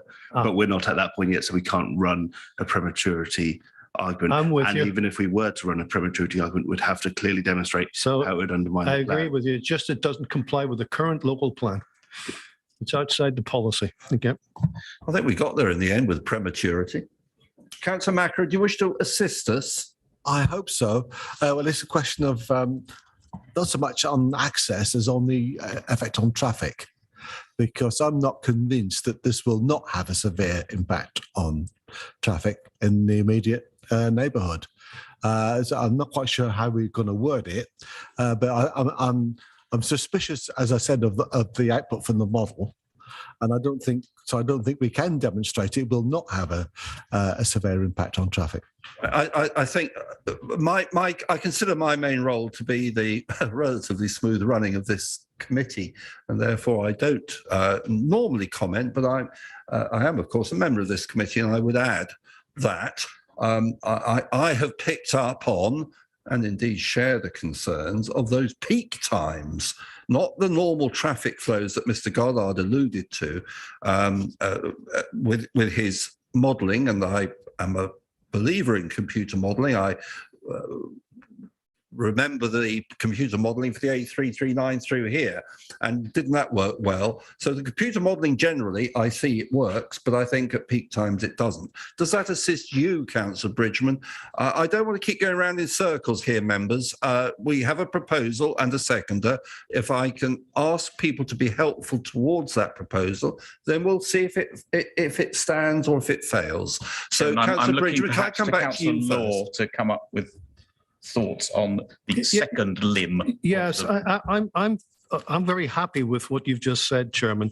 The point is, access is not suitable on a large number of days of the year. So how could we approve a housing development that is going to be effectively landlocked? And that's what the model shows. It does, the averages are fine. It's the peaks. And I think I don't know how you put it into planning words, but you just have to go up that road and look at that pinch point and look at the parking and come via IKEA. And I suspect this may go to appeal, and I do hope it does, because the inspector, when he goes there, he will see exactly what we're talking about. I don't know how to put that into words, but I'll leave that to the officers. I think you just did put it into words quite well. Councillor Somner, briefly. Well, I just think we need to consider the pinch point as a matter of safety above everything else. There's an issue, as a question, a very large question mark sitting there with regards to safety of the users, of any future users of that point of access. And I'm not prepared to accept the responsibility for the adverse effects on the safety. We take advice from our professional officers. We are the decision makers here, but we do, as I say, I always give our officers the right to reply. Mr. Dre, do you wish the final right to reply? I am keen to go to the vote when it is possible. Thank you, Chairman. I'm just hoping, I just want to get clear. I think I understand what Councillor Law is saying, is that there's 2 points, 2 strands to the concerns with the access. There's the safety in terms of the pinch point, both at the access and between the hotel and IKEA. I think that's one part of it, but you're also referring to the traffic at peak times. I'd hazard about disputing the modelling that's been so thoroughly tested, because that's risky in terms of costs. Obviously, we'd have to back that up. That's why the judgment is on whether it's a severe impact. Yeah, so I think there's 2 strands there. I am not disputing. I think perhaps different to Councillor Macro. I'm not disputing the model, and to try and say the model is wrong and trying to argue that in appeal just will not hold. The model is correct. The model shows on a number of occasions during the year this site is basically landlocked. Mr. Goddard is indicating again. You've heard the arguments, Mr. Goddard. Are you clearer? Chairman, yes, thank you. If members from the figures in the tables consider the impact of the 165 dwellings, the impact is severe, then that's fair enough. That is your prerogative to make, and there's no further arguments to be made. I am concerned about the pinch point, because if there wasn't a pinch point there, I'd probably be asking for one. I'll be asking for one to slow the traffic down, considering the nature of the users along Pinson's Lane, such as walkers and even equestrians. And we do ask for pinch points. They are quite common to slow traffic down in all housing developments, and this is no exception. So if there wasn't a pinch point there, I would be asking for one in any case, highly likely. And there is sufficient room to provide adequate width through there in compliance with Manual for Streets. That is all. Thank you. Well, I think that's enough. And thank you. Councillor Bridgman, can you summarise, bearing in mind the professional advice you've just heard, especially in relation to the pinch point? 2 reasons.